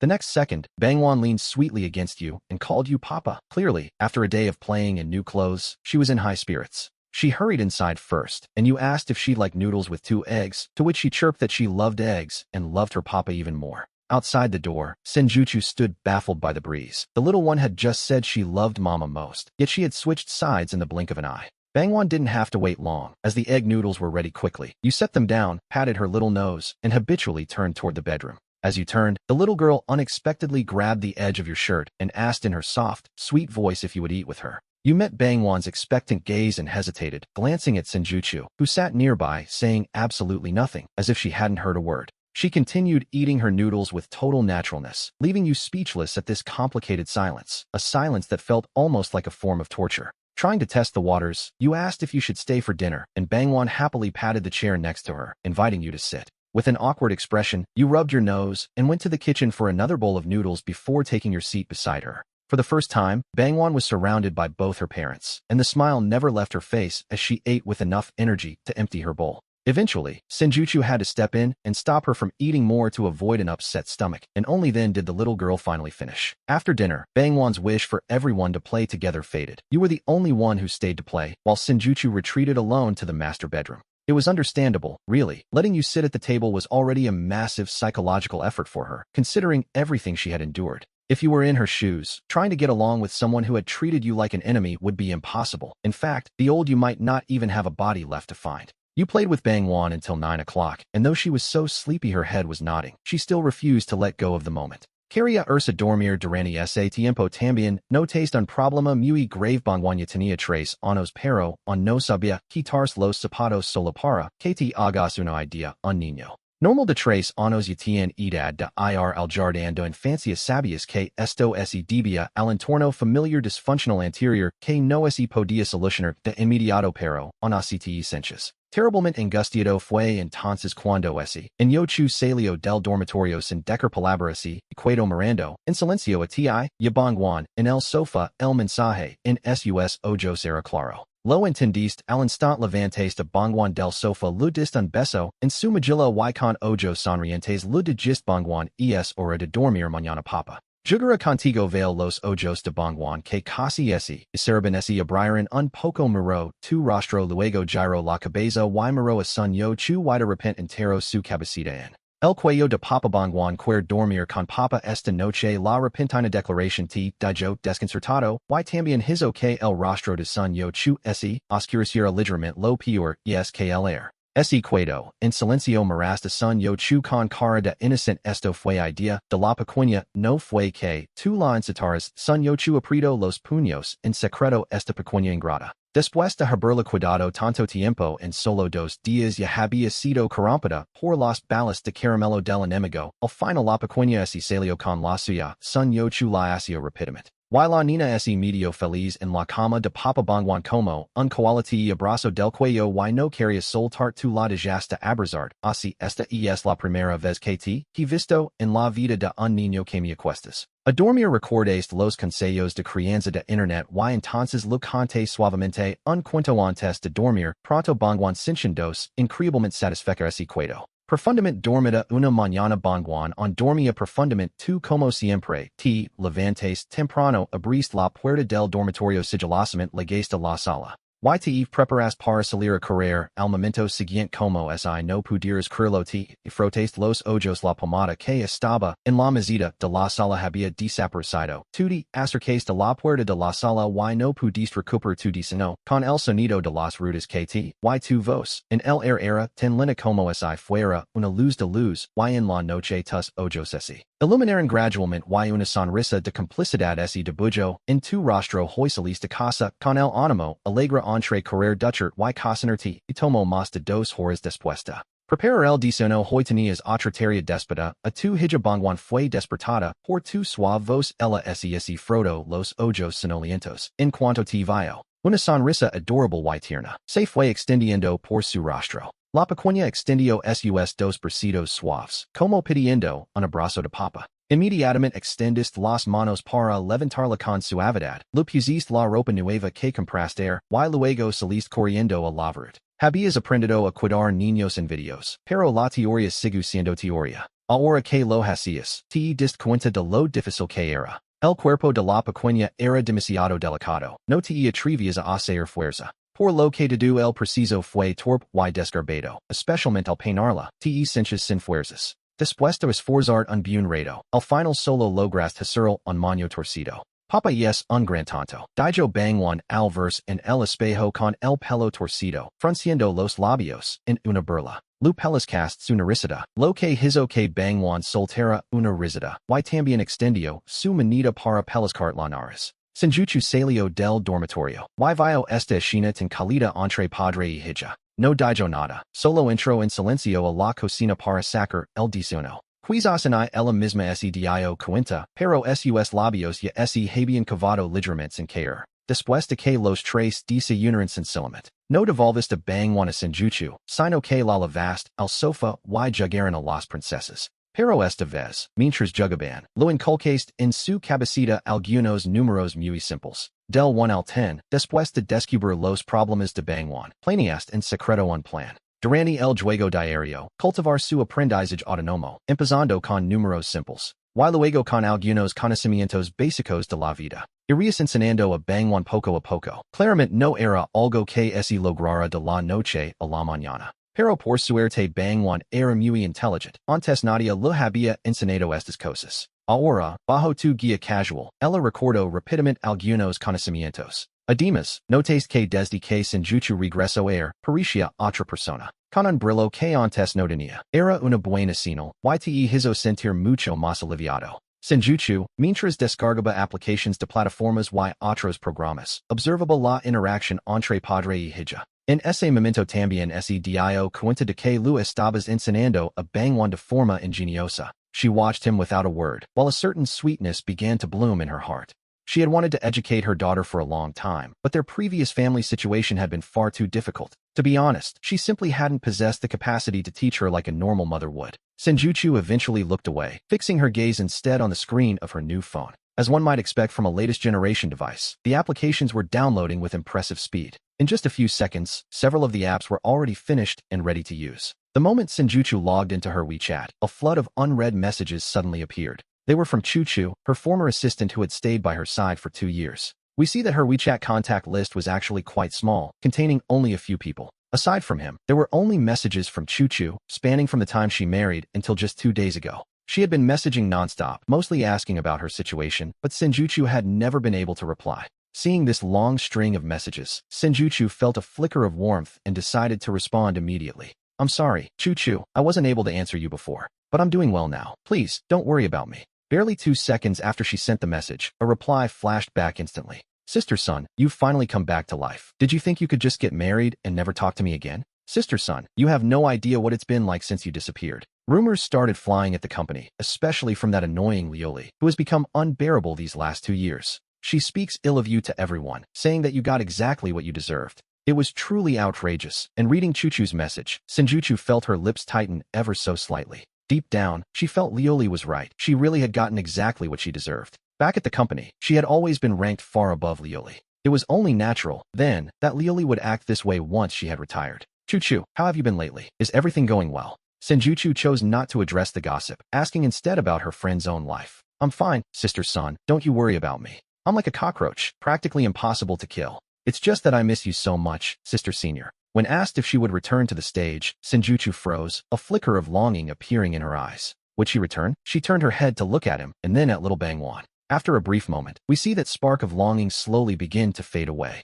Probably not, but if you miss me, Chuchu, we can meet up sometime, can't we? Meanwhile, at the Tianmei Entertainment Building in downtown Jiangchun, a young woman stood about 5'3". She let the weight drop from her shoulders and, visibly excited, began typing frantically on her phone. But very soon, a sharp, high-pitched female voice jolted her out of her momentary joy. Zayo Chuchu, are you slacking off again? Hurry up and get to work. Do you still think you're the assistant to that popular singer? If you don't want to work, you might as well just leave for good. The speaker was a woman with a fox-like face, her chin tilted up and her narrow eyes full of disdain. What are you staring at? Aren't you going to take that equipment to the recording studio? If you delay my recording session, do you really think you'll be able to compensate me for it? Zayo Chuchu shot the woman a sharp look, but she still picked up the heavy equipment from the floor. She headed toward the recording studio, typing back, That's fine, Sister Shun. I have this Saturday off. If you have some time, just get in touch. Shin Yuchu looked at the message, and finally, a genuine smile began to form on her face. She checked again, but there were no more messages, so she decided to switch over to Weibo. On Weibo, her last post was still the one from 2 years ago, the announcement of her retirement. She had originally possessed hundreds of thousands of followers. Now, only a few thousand remained. Aside from the ghost accounts, there were still a few old fans who would leave comments checking in on her. We see her scroll through the trending topics, mostly recent gossip, until she spots several posts about a viral song. A Lifetime with You, a divine song by a mysterious singer, or so the headlines claimed. With just a single video, this unknown artist had gained over 1 million followers in a single night. Who is she? The posts asked, promising a deep dive to uncover this recently discovered treasure of a song. Shin Yuchu felt a flicker of curiosity about this popular track, so she clicked on the title. The phone screen automatically jumped to a video interface, and we wait for the music to begin. A familiar melody played, and the living room suddenly went silent as the song echoed in their ears. You, embarrassed, turned your head away, the lyrics sang out softly. Little Bangwan, her big eyes blinking in wonder, threw herself into Shun Yuchu's arms. Looking down at the phone screen, Shin Yuchu found herself completely stunned by what she saw. That familiar voice, it was the very same song that had been drifting out of his room just a few days ago. It turns out that on that day, she had actually been recording a video.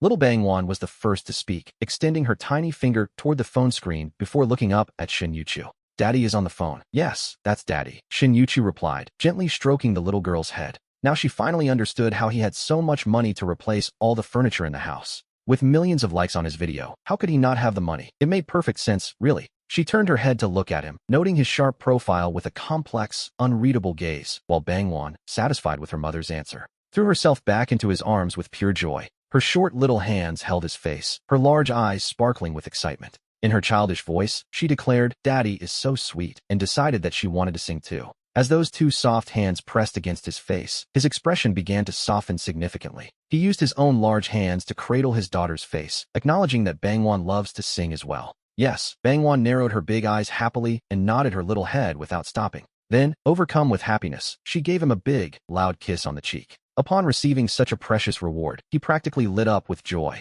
Under the little girl's admiring gaze, he hurried to the side room and brought out his guitar. He returned to the sofa, tuned the strings, and looked up to find Shun Yuchu watching him. With Bangwon staring at him without even blinking, he felt, unusually enough, a bit of a blush before he began to strum. Today, Daddy is going to create a children's song just for Bangwon. He told her he would sing it first so that she could listen to the melody. And next time, he promised to sing a line so Bangwon could repeat it back to him. Bangwon nodded with pure joy, her little face filled with expectation. He told her the song was called The Burst of Courage. Listen closely, Bangwon, he said softly as he began to strum the strings. A cheerful melody soon filled the room, and we see that Bangwon has a surprisingly good sense of rhythm. She swayed her head from side to side, and without even realizing it, he began to move to the beat right along with her. Watching the two of them moving in perfect sync, Shin Yochu's gaze softened, and a small smile began to creep across her face. She joined in their rhythm too, and for the first time, we see the whole family immersed in a sea of happiness. In that moment, it felt as though the entire living room was suddenly filled with light. Following the beat of the song, little Bangwon clenched her tiny fists. She struck a superhero pose, as if she were shouting forward to the world. At that, he set the guitar aside and struck the same pose right alongside the little girl. Then, he reached out and gently tapped Bangwon's cute, upturned nose. Bangwon threw herself into his arms, her short little hands wrapping tightly around his neck. "Daddy, I love this, Daddy," she whispered. "Please don't go back to how you were before, okay?" As those soft words reached his ears, his mouth hung open slightly, and his eyes began to mist over. He pulled Bangwon into a tight embrace, burying his face deep into her tiny clothes. "Daddy will never be that way again," he promised, his voice sounding hoarse but absolutely firm. Shin Yuchu couldn't see his face from where she stood, but she was already crying uncontrollably. And yet, despite the tears, a genuine smile was finally beginning to form on her lips. Deep down, she knew that those dark days of the past were finally gone for good. Never again. He was the first to regain his composure, setting the guitar aside and pulling Bangwon onto his lap. "Bangwon, now we are going to learn a song together. I will sing a line, and then you repeat it with Daddy, okay?" "Okay." Bangwon agreed instantly, and so, the time that followed turned into a private music lesson between father and daughter. Throughout the entire morning, the living room echoed with the sound of their two voices singing. Seeing them so absorbed in learning the song, Shinjuchu quietly went to prepare lunch. The only problem was that her cooking wasn't quite as good as his. To be honest, it wasn't even close. In fact, during the meal, Bangwon wouldn't stop saying that from now on. She only wanted to eat what Daddy cooked. A slightly jealous Shinjuchu shot the little girl a look, thinking to herself what an ungrateful little thing she was. That warm atmosphere made him feel completely at ease, exactly how a real family should feel. Bangwon was a fast learner. It only took her 3 days to master the song, Burst of Courage. She learned it perfectly, and at Bangwon's insistence, which was adorable, naturally, he recorded her. While he was filming, he had a radiant smile on his face, with a proud expression that seemed to say, "Isn't this my daughter?" Shinjuchu, watching from the side, caught a glimpse of his face and nearly choked with laughter. It was the first time she had ever seen him look quite like that.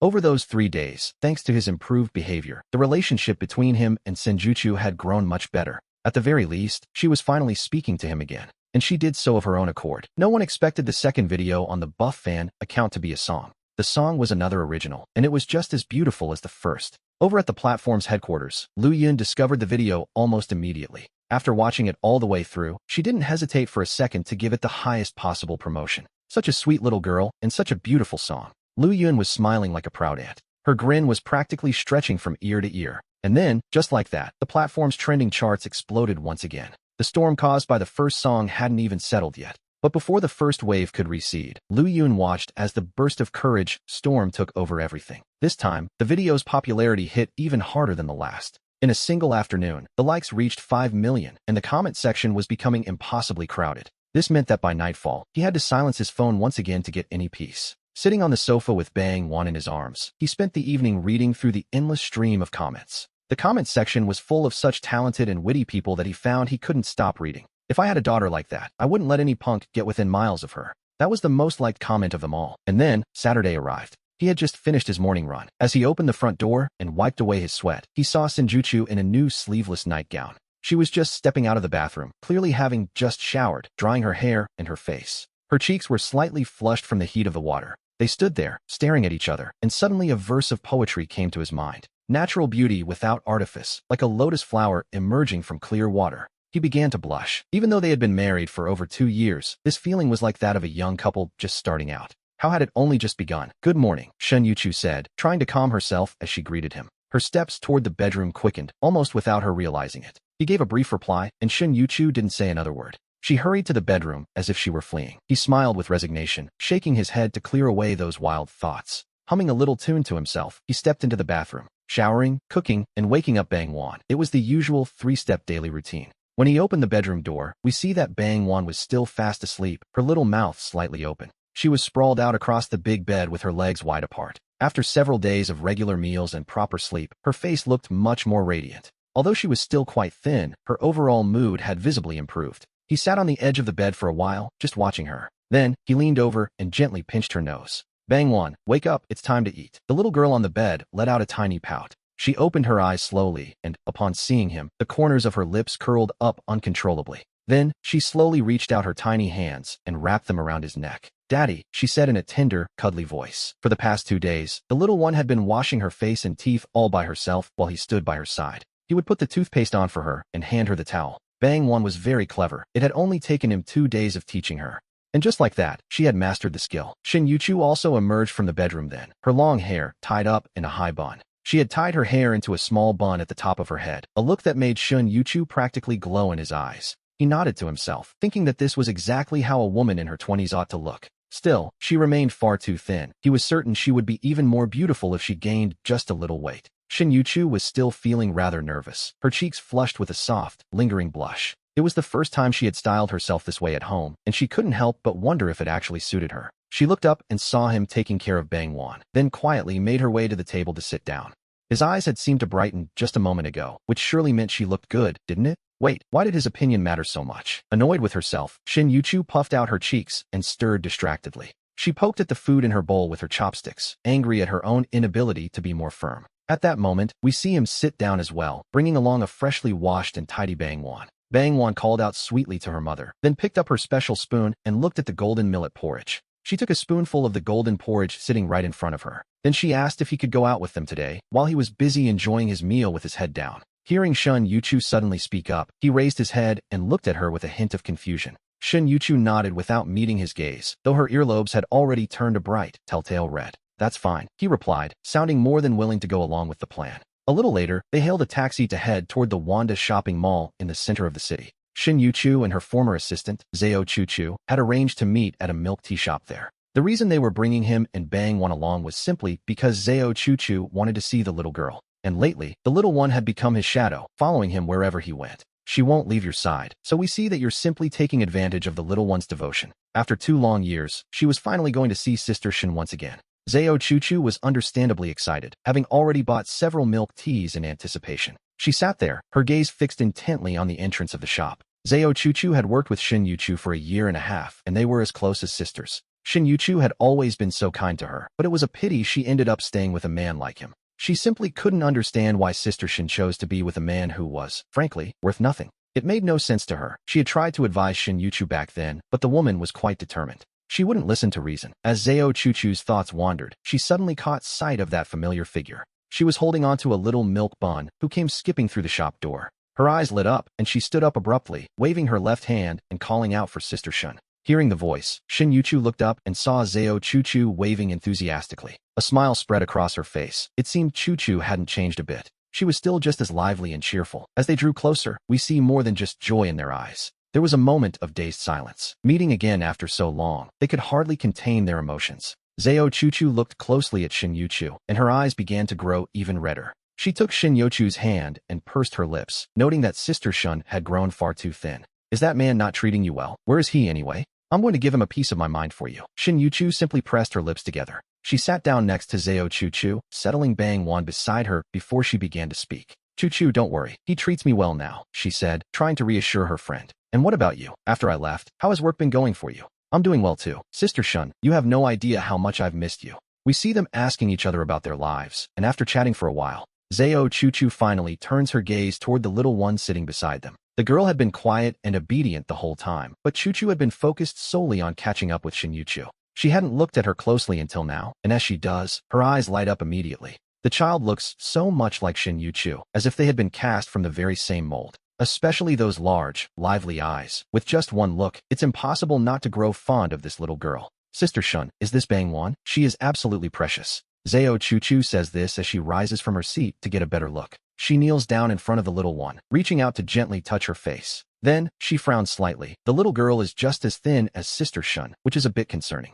In that moment, Zhao Chuchu feels a wave of immense fury rising within her. She is certain that useless man isn't treating Shin Yuchu or the child well at all. The more she thinks, the angrier she gets, wanting to confront him face to face as she looks up at Shin Yuchu. Sister Shun, didn't you say that he was coming along as well? Shin Yuchu can feel Chuchu's hostility toward you, but she doesn't quite know how to address it. She simply offers a forced smile, noting that Bang One wants an ice cream. Is he perhaps standing in line to buy one for the little girl? Zhao Chuchu naturally notices the expression on Shun Yuchu's face, and deep down, she only grows more frustrated. Her friend's character had always been sweet and reserved, but now, a certain timidness had been added to that sweetness. She can feel it. However, for fear of scaring the little girl, Zhao Chuchu can only snort with disdain and return to her seat. In secret, she grinds her teeth, thinking of exactly how she'd like to deal with you. Just as Zhao Chuchu is about to speak, she suddenly stops in her tracks. Her gaze becomes sharp and piercing as she looks toward the entrance of the shop. Shin Yuchu is stunned, and her expression becomes even more uncomfortable. She assumes you have arrived, triggering Chuchu's obvious hostility. But just as she is about to turn around and look, a slightly shrill voice rings out behind her. Zhao Chuchu, do you really have free time to be sitting around drinking milk tea? Have you finished the work I assigned you? Lioli, haven't you had enough? It is a day off, after all. We see Zhao Chuchu's face tighten as she looks at the newcomer. Zhao Chuchu's expression turns somber, like a kitten with its fur standing on end, as she glares at the person speaking. Shin Yuchu turns around and recognizes the woman who just arrived as Lioli. She was once a popular starlet from the same company, who also followed the path of a talented singer. Well, if it isn't Sister Shun, shouldn't you be at home, dedicating yourself to your husband and child? What are you doing out here looking for Chuchu? Lioli has a smile in her eyes, but her words are dripping with sarcasm. Shin Yuchu hasn't even said a word yet, but Zhao Chuchu, by her side, is the first to lose her temper. Lioli, mind your own business. It's not working hours right now. Don't come here with your insults. Sister Shun, let's go. There is a rabid dog barking here, and it's going to ruin our mood, Zhao Chuchu says, pulling Bangwan along with her. She takes Shun Yuchu's hand to leave, but Lioli takes a step forward and plants herself right in front of them. She stares at Shun Yuchu, and, with a slight bounce in her step, she begins to laugh again. Oh, Sister Shun, how have you become so thin? Are things going poorly for you? If so, tell your sister. I can still offer you a bit of charity. Who says I'm not kind-hearted? Look, Chuchu is working for me as an errand girl now, and she's doing quite well. Isn't that right, Chuchu? We see Zhao Chuchu's face turn a pale, livid shade at the remark. She glares at Lioli without a word, while Shin Yuchu suddenly turns her head to look at Zhao Chuchu. Her eyes are filled with utter disbelief. She knew, of course, that being an errand girl was grueling work. How could the company possibly do something like that to Chuchu? But this clearly wasn't the time to ask. Shin Yuchu turns back, her gaze toward Lioli now filled with fury. Just as she is about to speak, Zhao Chuchu steps forward, noting that her contract with the company ends at the end of the month. Then I will resign. I only hope that some people don't climb so high that their eventual fall is even harder. If Sister Shun were to return to the stage, someone would surely wake up screaming from their dreams. Lioli is momentarily stunned, as she truly harbors some rather negative memories regarding Shin Yuchu. After all, Shin Yuchu had completely overshadowed her for a year and a half. Back in those days, who even knew who Lioli was? But Lioli soon recovers her smile. With a look of pure disdain, she observes Shin Yuchu. Return to the stage? To be honest, that is the funniest joke I have ever heard. Is there actually a company out there that would dare to sign a washed-up artist like you? And with a child, no less? Speaking of the child, Shin Yuchu, your daughter is quite pretty. You might consider raising her to be the next big star. As she said this, Lioli showed utter contempt, and then, without a second thought, she reached out to pinch Bangwan's cheek. Get that filthy hand away from her. If you dare to touch her, I will make sure you have nowhere left to go and cry. With a fierce look, we see you walk quickly to stand in front of Shin Yuchu. You hand the ice cream to the three of them, and then, facing Lioli, you shield Shin Yuchu and Bangwan behind you. Lioli is startled and instinctively takes 2 steps back. It seems your angry expression carries a rather imposing presence. But she recovers, and after observing you closely, she suddenly lets out a laugh. So it's just this pretty little boy, a worthless nobody. And here I was wondering who it could be. It turns out it's only you. What's the matter? Do you want to hit someone in public too? You frown and look back at Shin Yuchu with a questioning gaze. Clearly, you are asking her just who this harpy is supposed to be. She is a singer from my old company. I didn't expect to run into her here. Your angry appearance might not scare others, but it does make Shin Yuchu a little afraid. Seeing you look at her, she lowers her head slightly. Seeing her like that, you frown even deeper, sighing to yourself, and choose not to ask anything more. You turn your head back, and, looking down at Lioli, you simply say, a singer, then. I'm sorry, but I've never heard of you, nor do I know who you are. I only know that a good dog doesn't block the path. Please, let us pass, he said with absolute seriousness. Upon hearing this, Lioli's voice became even more shrill and piercing. As a person, you really ought to know your place. Do you think I don't know? You spend your days flattering Yeti and Nick Hensui from that trendy boy band, constantly inviting them for drinks. And now you come here, trying to act tough with me? He thought carefully about those two names and finally remembered who they were. They were members of the same circle as the boy band the original owner once belonged to. After retiring, the previous owner had wanted to debut again, and indeed, he used to flatter them and buy them drinks. But they didn't even pay him any attention. I don't really know those two you're talking about. If you keep causing trouble, don't blame me for calling security. Liuli glared at him with pure venom, but she obediently stepped aside. He took Shin Yuchu behind him, signaled for Zhao Chuchu to follow, and walked straight out. But as they passed by Liuli, she suddenly turned her attention back to Shin Yuchu. Oh, what a pity. It seems someone can't even sing anymore. Shin Yuchu, just so you know, my new song comes out at the end of this month. Having said that, Liuli let out a sharp, joyful laugh. How could Shin Yuchu ever compare to me? Liuli's high-pitched voice echoed in everyone's ears. At that moment, Zhao Chuchu felt a desperate urge to slap her right across the face. She knew perfectly well that Sister Sun loved to sing, and now, she simply couldn't do it anymore. Saying that was like twisting the knife. He paused for a moment and gave Liuli a long, deep look.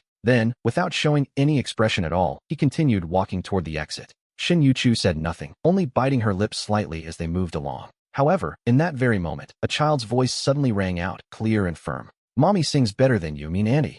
Everyone was stunned. No one expected the little girl to speak up in defense of her mother right then. He was only shocked for a second before smiling and patting the little one's head, thinking to himself, how incredible, she is undoubtedly his daughter. His lingering anger vanished the moment the little girl spoke. Without paying any mind to Liuli's reaction, Shin Yuchu's mother stood there, lost in her own thoughts. The group finally left that troublesome place behind and arrived at a nearby restaurant. Shin Yuchu and Zhao Chuchu began to chat, though many worries had kept her silent while they walked. Now, finally seated with no one else around, she took Zhao Chuchu's hand in hers. She finally asked the question she had been holding back. Chuchu, how did you end up as Liuli's assistant? And what about Sister Yin? What is she doing now? Sister Yin, we should note, was Shin Yuchu's former manager. She was nearly 40 years old, but she had always been very good to them. Upon hearing Shin Yuchu's question, Zhao Chuchu could no longer hide her deep sadness. After you left, Sister Yin was fired shortly after, she explained. She looked for work for a long time without finding anything at all. Then her mother fell ill and was hospitalized, so she had to stay by her side to care for her. And so, with no other options, she ended up finding work as a nanny. Shin Yuchu never expected that Sister Yun's circumstances would have fallen so far. She felt completely stunned, still able to vividly recall the image of Sister Yun working with such efficiency and resolve. Both women fell into a heavy silence. Shin Yuchu bit her lip, knowing deep down that this was all her fault. If it hadn't been for her own stubbornness, Sister Yun wouldn't be in this position today. After all, the manager had disobeyed the company's orders many times just to protect her. Back when she had a promising future, the company looked the other way, but then she simply walked away. It was easy to imagine the kind of treatment Sister Yun received once her star talent was gone. The atmosphere remained tense. After a hurried meal, Zhao Chuchu spoke with Shin Yuchu for a bit longer before rushing off. Even after she left, Shin Yuchu's spirits remained incredibly low. The three of them had originally planned to take Bangguang to the amusement park that afternoon, but now, she had no heart for fun.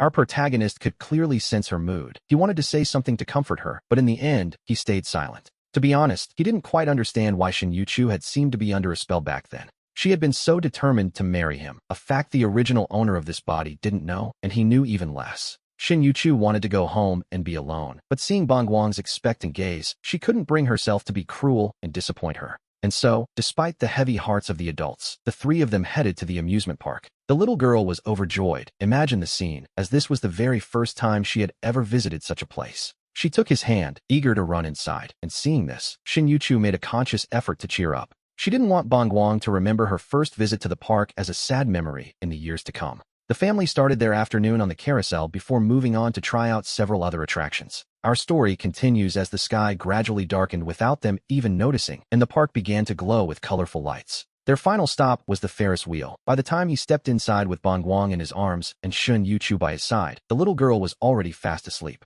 As the Ferris wheel rose slowly, the glowing buildings below began to shrink, but there was something he didn't realize just yet. This was also Shin Yuchu's very first time at an amusement park, and her first time on a Ferris wheel, and her almond eyes were filled with curiosity. Her eyes sparkled as she gazed out the window at the world below, while he, in turn, could only look at her. Perhaps she felt his gaze, because her ears turned a soft shade of red, and she shot him a look that was, dare we say, almost flirtatious. It was the first time he had ever seen her look at him that way, and to be honest, he found it quite overwhelming. The soft glow from the Ferris wheel's own lights illuminated the delicate features of her face. Suddenly, he felt a bit dazed as the wheel continued its slow, steady ascent toward the stars. In the very next moment, fireworks were launched into the sky from several points around the castle, almost all at once. As the fireworks burst into color, he saw a faint, unmistakable smile spread across Shin Yochu's face. It was a truly sincere smile, and it left him feeling completely stunned. At that same moment, the Ferris wheel finally reached its highest point. Up here, the fireworks seemed clearer, and yet, somehow, they felt like a distant dream. In the shifting light of the wheel, Shun Yochu's smile seemed more ethereal than ever. "You don't have to be afraid anymore," he murmured, his voice barely audible over the booming of the fireworks. Shin Yuchu didn't quite catch what he said, so she turned her head to look at him. She had a questioning look on her face, but he didn't turn back. He simply kept his eyes on the brilliant lights dancing in the sky. He spoke softly, telling her that she was far too kind, and that, in this world, that isn't always a good thing. People could hurt her, he warned, but he promised she didn't have to be afraid like she was before. "I know," he said softly. "You want to sing, and I know there are so many things you want to do. Go on, don't worry. Bong Guang is safe in my care." Shin Yuchu didn't offer a reply. Instead, he turned his face toward her, and there, he saw two crystal-clear tears tracing a path down her cheeks. She pressed her lips together tightly, staring at him without even blinking once. The intense sadness and complexity in her eyes felt heavy enough to drown him. Suddenly, he felt a wave of nerves. He couldn't understand why, when everything was fine, she had suddenly started to cry. "Who are you?" Shin Yuchu asked, her almond eyes clouded with a misty haze. Her clear voice wasn't loud, but it resonated with a startling strength in his heart. He remained silent. In the air, that stillness made it seem as though even the roar of the fireworks had vanished. After a long moment, he gave her a tender smile and spoke, his voice suddenly sounding a bit hoarse. "I'm Lu Fan," he replied, but Shin Yuchu simply continued to stare at him. "Let me tell you a story," she began. "Once, there was a very shy girl in an orphanage. There was always a brother, 1 year older than her, who protected her from everything. One day, a group of boys bullied her, and that brother stood firmly in front of her. He made sure she didn't suffer the slightest harm, even though he ended up covered in wounds himself. In her eyes, that brother, just 1 year her senior, was her entire world. But after that," she continued, "the brother disappeared. Until she grew up, saw that brother again, and fulfilled her wish to marry him." Hearing this, he was left completely speechless. Finally, some things were beginning to make sense.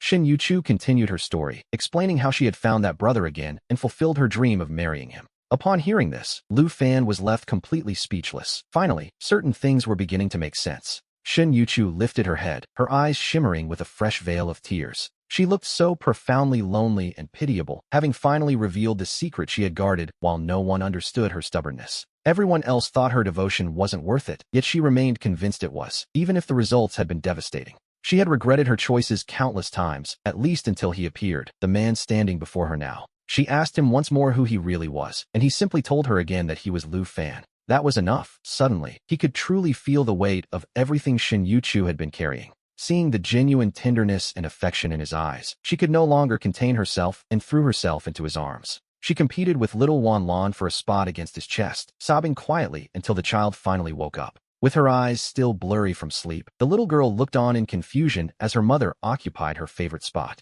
The little one was only stunned for a moment before happily reaching out, placing one hand on her father and the other on her mother. She gave them both a loud, resounding kiss on the cheek. For Wan Lan, this was truly the most beautiful day. Looking down at the two beauties held fast in his arms, Lu Fan couldn't help but let a smile escape. Life was finally taking a turn for the better, which was enough, though some of his plans would certainly need adjusting. Above them, the last of the fireworks were beginning to fade into the night sky. The Ferris wheel made its slow, steady descent back toward the ground. Shin Yuchu walked ahead with Wan Lan in her arms, while Lu Fan followed closely behind them. Watching her move forward with such a firm, steady pace, he rubbed his nose thoughtfully as they stepped off the ride. The moment they stepped away, Shin Yuchu pulled back, suddenly regaining that cold, distant attitude she usually reserved for him. Shin Yuchu was clearly feeling very nervous, her arms held stiff and tense as she carried little Wan Lan. She could feel a burning heat spreading across her earlobes and her cheeks. Deep down, she was agonizing over the fact that she had spent so much time in Lu Fan's arms just moments ago. To make matters worse, she had nuzzled against him like a small child. How utterly embarrassing. She was certain that he was silently laughing at her as they stepped away from the Ferris wheel. After all, she had caught a glimpse of that hidden smile playing on his face. At the mere thought of it, Shin Yuchu quickened her pace even more. It was as if she had suddenly entered a professional power walking competition. Lu Fan had no idea why this woman had suddenly found such a massive burst of energy. He practically had to break into a jog just to keep up with her. And so, they eventually made their way out through the main entrance of the amusement park. Seeing that Shin Yuchu had no intention of slowing down, he finally had to call out for her to stop. He asked her if she really intended to walk all the way back home. He suggested they take a taxi, and though she finally stopped at the curb, she refused to look at him. She remained convinced that he was still judging her for her earlier display of emotion. Once they arrived home, he tucked Wan Lan into her room before quickly heading off to his own bedroom. The moment his head hit the pillow, he drifted off into a deep, heavy sleep. In stark contrast to his peaceful rest, Shin Yuchu found herself tossing and turning restlessly. Every time she closed her eyes, her mind betrayed her by returning to the same place. She kept replaying every single scene from their day together at the amusement park. Feeling a bit flustered, Shin Yuchu pulled the blanket up to cover her face. She tried to force herself to sleep, but her eyelashes wouldn't stop trembling, constantly betraying her. They were a clear sign of just how fast her heart was racing in that moment. The next morning, Lu Fan woke up at 6 o'clock sharp, just as he always did. He finished his entire routine, running, bathing, cooking, and waking Wan Lan, but Shin Yuchu still hadn't left her room. Seeing the master bedroom door still firmly shut, he scratched his head in confusion. It seemed they really had returned home a bit too late the night before. She had slept in quite late and showed no signs of getting up just yet. He decided not to call out to her, choosing instead to simply leave her breakfast ready. After that, he washed the used dishes and cutlery and put them away neatly. By the time he stepped out of the kitchen, Shin Yuchu had finally emerged from her room. With her face still slightly flushed, she hurried across the living room toward the bathroom to wash up. He took a moment to ask her if she still wanted to pursue her singing. Upon hearing his voice, Shin Yuchu seemed to freeze, looking a bit stunned. She didn't react for a long while, simply leaning against the bathroom door frame with her phone in hand. He waited in silence for her response, and moments later, her soft voice finally drifted out. A simple yes reached his ears, just one word, with no further explanation offered. Deep down, Shin Yuchu felt that her current life was already the best she had known in 2 years. It was a life she once found unimaginable. Singing was a distant dream, buried deep in her heart. He didn't press her further, simply nodding as she retreated back into the bathroom with her phone. We see him open his private messages and begin to search through the backlog. His inbox had been absolutely exploding ever since he posted that first video. He had only skimmed them at first before ignoring them, so finding a specific one now was proving quite difficult. But he continues to scroll in silence, patiently filtering through them one by one, until his eyes suddenly light up. He opens one of the messages, and as he reads the contents, his fingers tap rhythmically against the screen. To be perfectly honest, his initial intention when posting the video was simply to make some money. He wanted to earn enough to ensure Wan Wan and Shin Yuchu were well settled before making his own quiet exit. But after the events of yesterday, he found that he had changed his mind. The content of this particular message is actually very simple. It was addressed to Mr. Wu Fan from Fanzine Entertainment, inviting him to join their team with his musical talent. They promised to turn him into a top-tier superstar in the shortest time possible. At the very end of the message was the official contact number for Fanzine Entertainment. Fanzine is one of the 3 giants of the Chinese entertainment industry, a true powerhouse, without a doubt. Without hesitating, he dials the contact number for Fanzine Entertainment and waits. The phone rings only a few times before someone finally picks up on the other end. A woman's voice comes through the receiver, politely asking who is calling.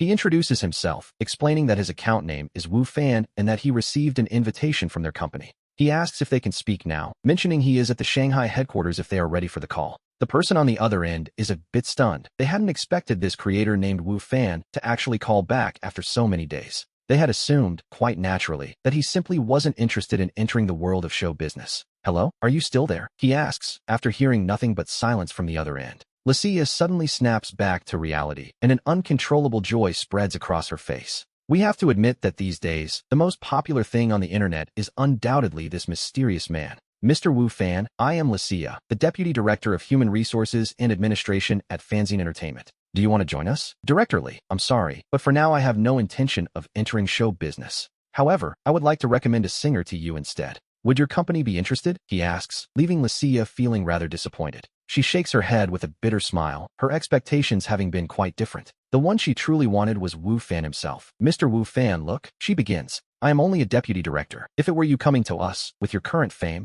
I could decide that on my own. But if it is someone else, well, it's not that simple. The person I'm recommending sings at an absolute top-tier level, and besides, I will be the one composing the songs." "Mr. Wu Fan, I understand what you are saying," she replies, trying to remain professional. "I will have to consult with my superiors." "Very well, I'll wait for your news then." 5 hours later, the phone rings again. "Mr. Wu Fan, we have discussed the matter. We can accept the person you recommended joining the company. But management feels that, for now, you only have 2 songs, and one of them is for children. Don't misunderstand, both are very good, but they want to see more of your range as a composer." It was exactly as he expected. With only 2 songs to his name, they didn't fully trust his abilities yet. "Compose more, you say?" "Agreed." His response is simple, clear, and confident. Deep down, Lucia was feeling quite nervous about how this conversation would go. But upon hearing Wu Fan accept so directly, she feels a wave of genuine relief wash over her. She has spent the day at the city center. She trusts Wu Fan's talent, but management still has its doubts. Finally, we see that the company has agreed to give Wu Fan a real chance to prove himself. As it turns out, the Chinese authorities have recently presented a difficult challenge to several entertainment companies. They have invited many lyricists and composers to solve it, but so far, no one has been up to the task. Every single one was rejected. If Wu Fan can solve this problem, the company will never doubt him again. Mr. Wu Fan, could we perhaps discuss the finer details in person? She asks. Lucia speaks with total sincerity, explaining that she needs him to come there to compose the music and lyrics live. To be honest, she also wants to see this mysterious man for herself and find out what he's really like. He thinks about it for a moment. At home, aside from looking after the little girl, he doesn't have much else to do, so he agrees to the trip quite willingly. Very well, when and where? In Shanghai, if possible, she replies. She suggests that it would be best if he could arrive as early as tomorrow. The sooner the better, she tells him, as it will be the perfect chance to demonstrate his true value. After hanging up, he settles on tomorrow afternoon and books a flight for 10 o'clock the following morning. Not long after, the flight is ready to depart. Once in the air, he quickly falls into a deep sleep. When Shun Yuchu returns from outside with little Wan Wan, she finds him fast asleep on the sofa. Wan Wan approaches quietly and snuggles softly into his arms, which is a sweet sight, really. In his dream, he felt as if a small kitten were brushing against his face, making it hard to breathe.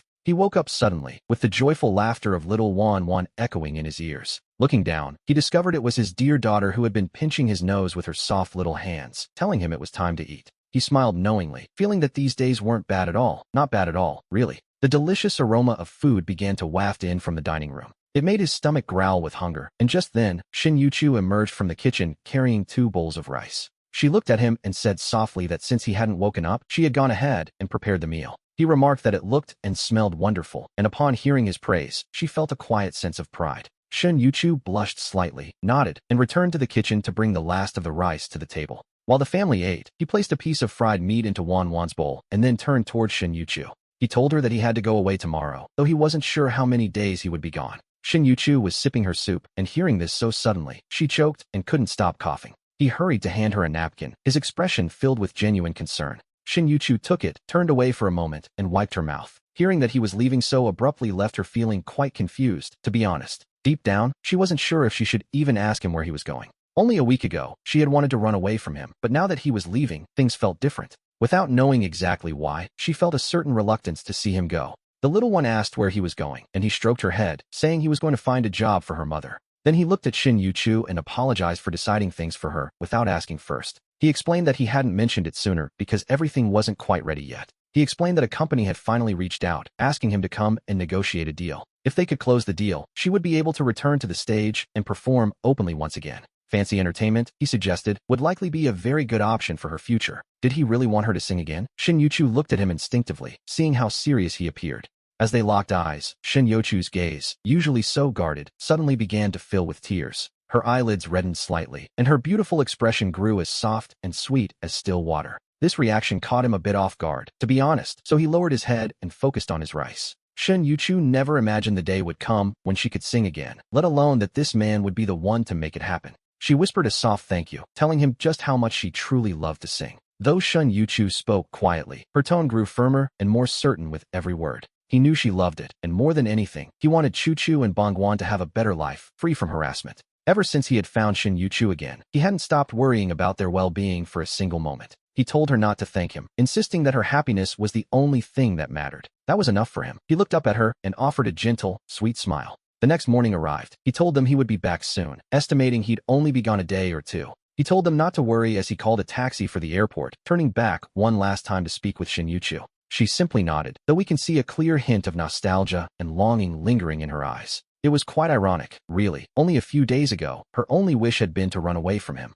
But in such a short time, she found herself feeling a genuine sense of sorrow at his departure. He was only going to be away for 2 days, yet it felt strangely like a final goodbye. He summoned his courage, forced himself not to look back at her again, and climbed into the taxi. The car pulled away, and we see the 2 figures in the rearview mirror slowly growing smaller and smaller. He closed his eyes, not quite sure what kind of emotion was washing over him in that moment. 3 hours later, the moment he stepped off the plane, our story moves to a different setting. He immediately felt the sweltering heat of Modu. Compared to Jianshan, the crowds here were simply overwhelming. Following the human tide, he moved with some difficulty until he finally reached exit number 5. There, he could finally breathe again. Standing before the exit, he scanned the group of people holding up signs. He was looking for his name, as he had arranged a specific time to meet Li Xia before his arrival. She was supposed to pick him up at the exit, but there were so many people with signs, mostly fans waiting for their idols. It took him quite a while to find a tall woman in a business suit holding a sign with the name Buffon on it. He approached her quickly and gave a small wave, offering a simple hello.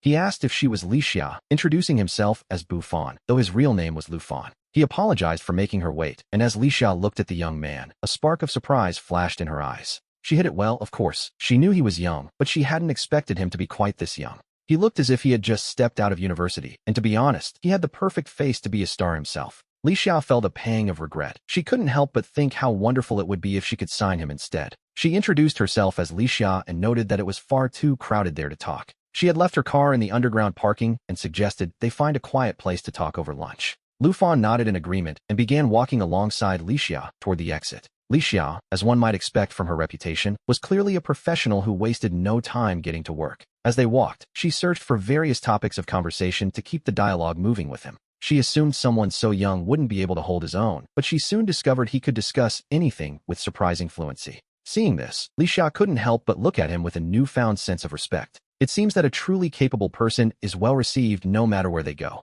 He, of course, had no idea that Li Xia's opinion of him was climbing, though if he had known, he might have just smiled. To be honest, he would have found it a bit absurd. With his memories, excellence was simply the baseline. He felt that if he didn't possess at least that much emotional intelligence by now, he'd be in serious trouble. The two of them got into the car, and while he watched the bustling scenery through the window, Li Xia pointed out the local specialties. In no time at all, they arrived at a traditional restaurant to continue their discussion. While they waited for their food to arrive, Li Xia finally decided it was time to address the serious business at hand. She asked if she could call him Mr. Liu, wondering if the person he was recommending was a complete novice or a professional. He asked if she knew of Sun Juchu, noting that she had been a singer before her sudden retirement. He explained that she was now looking to make a comeback, and as they spoke of business, his expression grew quite serious. Li Xia frowned slightly at the mention of the name. She was certainly familiar with Sun Juchu's music. 2 years ago, she had been a rising star with vocal technique that was, frankly, quite impressive. However, the reason for the frown was the scandal. Sun Juchu had been forced out after her private relationship was exposed. Her partner had been described as a handsome man with no real achievements, a difficult situation to manage, to say the least. Li Xia reflected for a moment, tucking a stray lock of hair behind her ear as she looked him directly in the eye. She admitted she knew her, but she couldn't help but wonder what Mr. Liu's connection to her actually was. She asked if he knew the real reason she had retired, and looking her right back, he answered with perfect calm. Husband and wife, she is my wife. Even the experienced Li Xia was momentarily stunned upon hearing his answer. She fell into a heavy silence. Married? So, could he be the famous heartbreaker from the scandal? She wondered if he was joking, or if Sun Juchu had perhaps divorced that man and found someone new. Seeing the look on Li Xia's face, he guessed exactly what she was thinking and offered a bitter smile. You've guessed correctly. I am the one whose relationship was exposed, and I retired right along with her. Li Xia suddenly found herself at a loss for words. She knew the singer's name, but never the face of the man she was with. In the past, since he had lived off his looks in a boy band, she naturally hadn't paid him any real attention. Now, she was beginning to doubt everything. If he had truly written those 2 songs, but he gave her no time to overthink it. Noticing her doubtful expression, he continued by asking if it would be too difficult for her to join the company. He noted that if it was truly going to be complicated, he would simply have to find another solution. Furthermore, his demand wasn't just for her to join. He expected the best resources, total freedom, and a non-restrictive contract. In the end, as we know, everything in this business comes down to a matter of interests. He stated his belief that, with his help, Shinshin Entertainment would reach an entirely new level. He told her he expected them to consider it seriously, then finished speaking and calmly raised his glass of water. Li Xia wore a grave expression, clearly finding herself in a difficult position. She pointed out that, at the end of the day, they hadn't actually collaborated before. To be honest, just 2 published songs didn't carry enough weight to justify such demands. She acknowledged Sun Juchu's vocal talent, but reminded him that show business requires more than just technique. Managing her comeback wouldn't be hard, but providing top resources and total freedom was something they had never done. And so, she concluded that this was a matter they would need to discuss very carefully. This was no small matter, and although Li Xia didn't reject him outright, her words carried a heavy implication. She suggested that his demands were practically impossible, though they were certainly open to further discussion. He, in turn, made his own position very clear, looking far beyond the immediate problems they were facing. He promised that in the future, whether they needed new songs or even full scripts, he would be their source. Regardless of the genre, he assured her that as long as they asked, he could deliver exactly what they needed. Deep down, he truly hoped they could find a way to make this collaboration a success. He noted that they had invited him there to test his capabilities, and he was ready to prove himself. Since he was already there, he suggested they should simply watch him perform before making a final decision. He spoke with a calm, steady voice, projecting an air of absolute confidence, which was quite bold, all things considered. Li Xia studied him intently, realizing she had rarely encountered someone so sure of themselves. It was her first time seeing this side of him, and she wondered if this was the secret of the famous heartbreaker. The world can be so ignorant sometimes. Eventually, Li Xia finished her meal and departed in a visible hurry. She needed to consult with the company, but before leaving, she handed him a hotel room card. "Wait for my news," was the last thing she said as she made her exit. A little later, he arrived at the hotel room, washed up quickly, and lay on the bed to reflect on everything. He told himself that if Shinshin Entertainment didn't work out, he would simply take his talents to another firm. And if no company was willing to meet his terms, he figured he could always just earn more money on his own. He even considered opening his own agency, even if it meant more work, just so Senjutsu could do whatever she pleased. What he didn't realize, of course, was just how much his mindset had unconsciously shifted. He had gone from wanting nothing but to laze around to being a man with a plan, and he hadn't even noticed. He hadn't even noticed how much his mindset had shifted, now working so hard for Senjutsu. In such a short time, he was becoming part of this little family. The call from Li Xia finally came at 3 in the afternoon. She was already downstairs, signaling that it was time for him to accompany her to the Fanzine building. Without a word, he headed straight down to meet Li Xia and head to the headquarters of Fanzine Entertainment. The company is located in the most prosperous district of Modu, the heart of the action, so to speak. The entire building is owned by Fanzine Entertainment, a true monument to their industry power. We move now to the 18th floor of the Fanzine building, where the atmosphere is notably more tense. President Litian was present, along with Zhang Ao, the head of human resources, and several other high-level managers. Zhang Ao's face was incredibly serious, clearly unhappy with the current situation. He told the president that while he had no complaints about Deputy Director Li's work ethic, this was different. In his view, she was placing far too much importance on this newcomer, Lu Fan. He reminded them that Lu Fan was a nobody who was now making utterly absurd demands. He felt they were wasting their time, but Litian simply waved a hand with a gentle smile on his face. He suggested that they ought to give young people a chance every now and then, shouldn't they? He wanted to see the boy's talent first. If it didn't work out, he was sure his daughter wouldn't object. Seeing the president's calm demeanor, Zhang Ao could do nothing but swallow his anger. Though deep down, he grumbled that this was clearly just a case of fatherly favoritism. Litian noticed Zhang Ao's troubled expression and couldn't help but smile again. As the company president, he wouldn't simply do whatever his daughter asked. He had his own reasons. The truth was, he had already heard those 2 songs, and they could only be described as perfect. But of course, he felt no need to explain any of this to Zhang Ao. As for whether those 2 songs were truly composed by the boy, well, the truth would come out soon enough. At that very moment, Li Xia was already leading our protagonist into the reception room. From the second he walked in, he began to spot several of this world's most popular stars. It is certainly one of the 3 giants. This level of opulence radiates pure luxury and prestige. As he stepped into the reception room, he could feel every single eye in the place turning toward him. Their gazes held a variety of expressions, ranging from curiosity to cold judgment. He took his place in the guest seat with a natural, unbothered grace. There he was, alone against a whole group, yet his expression remained perfectly calm. Litian, watching him, couldn't help but feel a growing sense of admiration. He was such a young man, yet he carried himself so naturally in such a serious setting. It was a good first impression, and since the guest of honor had arrived, it was time to begin. He asked if he was Mr. Liu, noting they had already discussed his requirements in a meeting. They were willing to sign the contract with Shin-Yuchu and grant her top-tier resources. However, the contract could not be entirely free. That was something they simply couldn't offer. Business just isn't done that way, and he hoped the young man could understand his meaning. Lu Fan nodded his head, naturally understanding the position they were in. He then asked for how long the contract would actually be signed. Litian looked at him with a steady smile and replied that it would be for 5 years. They would cultivate her with the best resources, without limiting her songs or her choice of activities. He frowned slightly, showing no fear of that gaze whatsoever, and looked him right back in the eye. 5 years is simply too long. He trusted his own ability, their resources, and his talent. In his mind, she would be a superstar within a year, perhaps even less than that. And so, he stated firmly that the maximum he could possibly accept was 2 years. The remaining year would be more than enough for the company to secure its profits. During those 2 years, they wouldn't have to worry about a single song for Shin-Yuchu. Furthermore, he offered to write songs for the fans for free, though in a limited quantity. Of course, anyone can boast, but becoming a superstar in just 1 year? He was asked if he was dreaming. A bald man sitting next to Liz let out a mocking chuckle. The man looked at him with pure disdain, but our protagonist barely spared him a glance. He kept his focus on Litian, who narrowed his eyes while lightly tapping his own face. His fingers drummed against the table as his smile became even more pronounced. He then brought up the recent national event being broadcast by Huang. It required every company to participate, yet only one single song could be selected. He wanted that spot, but he wasn't sure if the young man truly had the capacity for it. He nodded slightly. After all, wasn't that exactly why they had called him there? Deputy Director Lee would be the one to hand over the specific details of the event, and so he would wait patiently for the good news to arrive. As long as the song was recognized, he would be able to sign the contract immediately. Li Tian smiled softly, having finally made his ultimate decision. With everything agreed upon, he finally relaxed, stood up, and shook Li Tian's hand firmly. After that, he simply walked out of the reception room accompanied by Liz. Liz let out a long, emotional sigh, having never expected her father to accept such absurd conditions. But this particular project was truly important, far more than a simple business deal. It was an event organized by the government itself, and whichever company secured the selected song, well, they would naturally receive official favor, and the benefits of that were quite obvious. When Liz looked at him, her expression was complex, filled with a mixture of doubt and hope.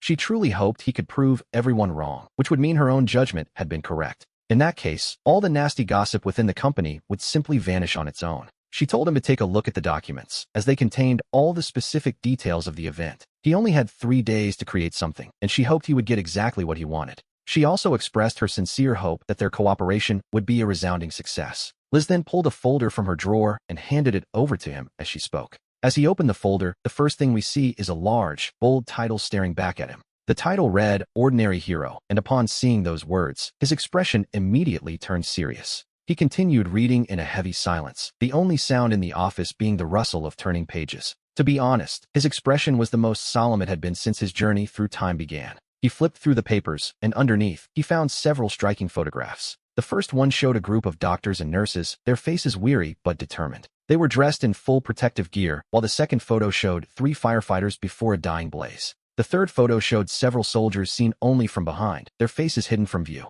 After reviewing every document, he carefully organized them one by one, put them away, and took a deep breath. It was at that moment that Liz finally broke the heavy silence of the office. She asked how he was feeling and if he could really do it, reminding him he only had 3 days. The selection process would end in 3 days, but he simply nodded calmly, telling her to leave it to him. He promised that in 3 days' time, he would provide them with a truly satisfactory answer. With that said, he tucked the files away and stood up to take his leave. He decided that would be the plan, asking her to prepare some song drafts for him to study at the hotel. She offered to walk him out, and he didn't refuse, knowing full well what lay ahead. To be honest, creating a masterpiece in just 3 days was a daunting task for anyone. By 9 o'clock that night, we see him sitting early at his desk, ready to work. He spread the drafts across the table, picked up his pen, and began to reflect in total silence. He thought for a long time before deciding that simplicity was the key. The next morning, after a light breakfast, without giving Liz any prior notice, he took a taxi alone straight to fancy entertainment. Liz was still buried in her work at the office when he arrived. Seeing him show up so suddenly, she was understandably quite surprised. She asked if he really had time to be there, reminding him again that he only had 3 days left. She urged him to go back and keep thinking about the song. When she asked what he was writing, he simply replied that it was already finished. He smiled and, to Liz's complete astonishment, handed her the draft, suggesting she take a look at it first. "Do you really think this could work?" Liz asked, looking at him as if he were some kind of monster. This efficient, mature woman was experiencing an unusual loss of control. Surely he was joking. After all, what kind of quality song could possibly be written in a single night? He wasn't just winging it, was he? Frowning, Liz took the draft from his hand. Only yesterday, she had thought this young man was remarkably calm and talented. Today, she felt like giving him a reality check. She wanted to see exactly what he had produced overnight. Liz cast her gaze upon the draft. Seeing the title, she remained calm, but then everything changed. As she slowly finished reading the lyrics, she found herself completely and utterly stunned. What kind of heavenly writing was this? Every line spoke of simplicity, yet every line radiated something extraordinary. In the entire text, the word hero isn't mentioned once, and yet every single phrase screams of heroism. These lyrics went straight to the heart of the matter. Impatiently, Liz turned her attention to the musical score.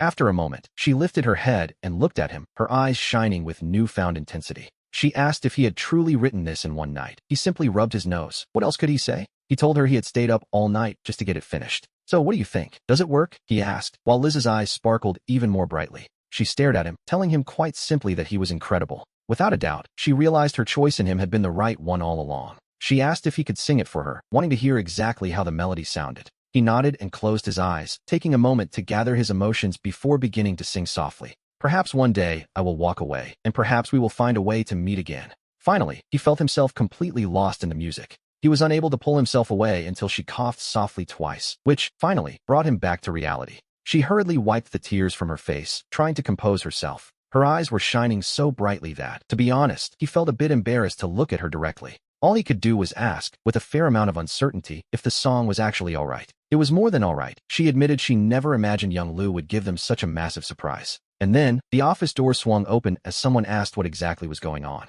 "What's going on?" the voice repeated, as she appeared before him in a state of total astonishment. She simply couldn't believe it, wondering just how little time had actually passed since they last spoke. Had he really finished a song already, and such a perfect one at that? "Dad, why do you come in without knocking?" Lucilla asked, clearly getting a bit nervous at his arrival. She discreetly wiped the lingering tears from her cheeks once again, hoping he wouldn't notice. She snapped at Litian with clear discontent, but he didn't show a hint of regret, keeping a wide smile on his face. However, the way he looked at his precious daughter was, well, a bit unusual. How long had it been, he wondered, since he'd seen his daughter acting like such a smitten young woman? He argued that if he hadn't come in, he never would have known such a masterpiece had been created. We see him left quite speechless as the man went straight from calling him Mr. Lu to young Lu, a sudden shift that made him offer a quiet, internal complaint. He was certainly a businessman through and through. After all, anyone who brings a profit is practically family. "I'm flattered, President Lee," he replied, "and I'm glad you're satisfied." "Very satisfied indeed. Young Lu, now that we have the song, as soon as Wayne selects it, we'll sign the contract with Shun Yuchu immediately.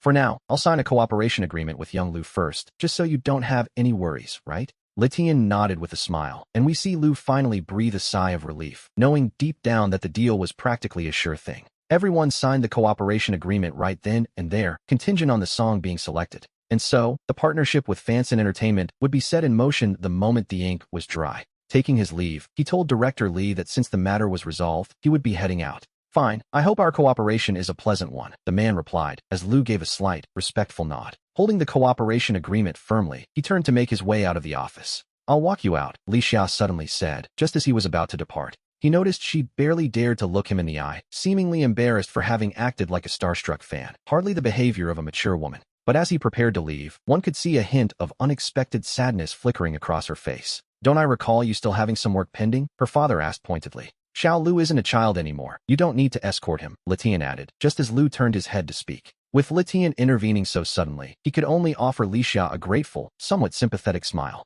"Thank you for your kindness, Boss Li, but I'll just take a taxi back." With those words, he turned and stepped out of the office, quietly closing the door behind him. He walked away with a steady pace. While back in the office, Li Xia looked very much like an annoyed kitten. She grumbled that he had barely finished saying goodbye to her brother before her father chased him out. Zhan Hao, who was still in the room watching this unfold, felt a sudden, unmistakable chill run down his spine. He swallowed hard and hurriedly made his excuses, claiming he had a few urgent matters of his own to attend to. He took his leave, not even waiting for Litian to speak another word. Zhan Hao practically bolted out and slammed the door behind him, leaving Li Xia standing there in the wake of his sudden departure. Only after he was safely outside did he stop to wipe the cold sweat from his forehead, a narrow escape, indeed.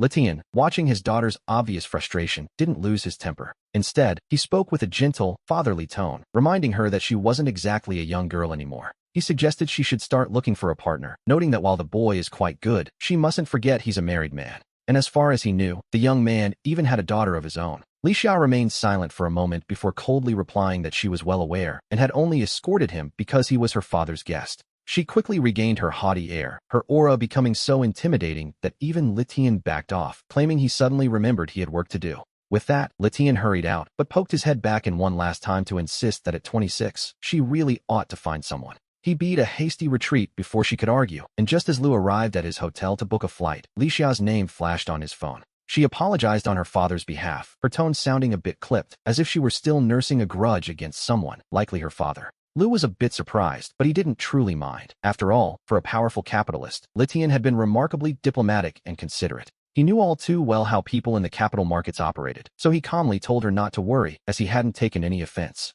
Upon hearing this, Li Xia's tone softened slightly as she expressed her relief and asked if he had already made it back to his hotel. He confirmed he was back and was just about to pack his things for a flight to Jiangshan, but there was a long pause on the other end. Li Xia suggested it might be better to wait a few days, as Wayne would likely need his help with the song since he was the composer. Hearing this, his plans to return home vanished, and he felt a sudden, strange emptiness in his heart as he agreed to stay a while longer. He hung up and stared out the window at the passing scenery, beginning to miss his quiet life and reflecting on how unpredictable things had become. It was a lot to process, but deep down, he knew that every step of this journey was shaping a future he couldn't yet fully see. We return to a quieter moment, where the weight of the world seems to lift just a little bit, and the dangers of the past feel far away. It was as if he had become a spectator of his own life, watching a scene unfold that felt more like a masterpiece than reality. Little Bangwan sat in Senyuchu's lap and spoke sweetly, causing Senyuchu's cheeks to flush instantly as she shot a helpless look at the little girl. The girl was clearly the one who insisted on calling her father, yet now she was dragging her mother into it, something Senyuchu had never actually asked.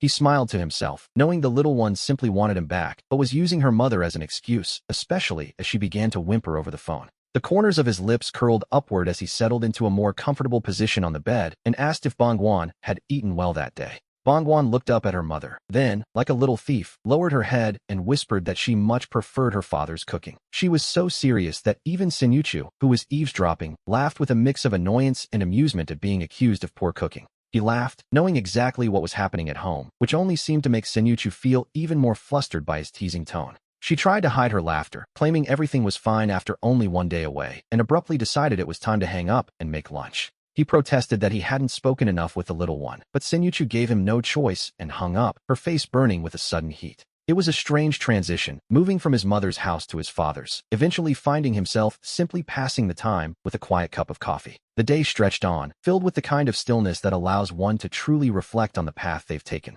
She was slowly becoming her independent self again, a change that was heartening to see as the long wait for August began. He had been on his motorcycle for 2 days now, keeping in touch with Li Xia, whose tone was finally becoming less distant and formal. She had stopped calling him sir every 5 minutes, which was a relief, while he kept up his routine of early morning runs despite the lack of news. On the evening of the third day, a call came from a number that felt strangely familiar, and a voice asked, "Is this Lu?" "It's Chen Sr." He quickly searched his memories and realized this was the original Lu's best friend from university, a loyal, if somewhat eccentric, companion. Remembering Chen Sen's character, he smiled, thinking that having a sincere friend wouldn't be such a bad thing in his new life. Chen's son began to complain loudly, accusing him of disappearing since his marriage, but the underlying concern in his voice warmed Lu's heart. The original Lu, it seemed, had been so focused on pleasing Chen Sui Yetian after the wedding that he had completely neglected his best friend, a truly regrettable oversight. He asked for forgiveness, promising to treat his friend to a meal as an apology, while silently cursing the original Lu's social blunders in his head.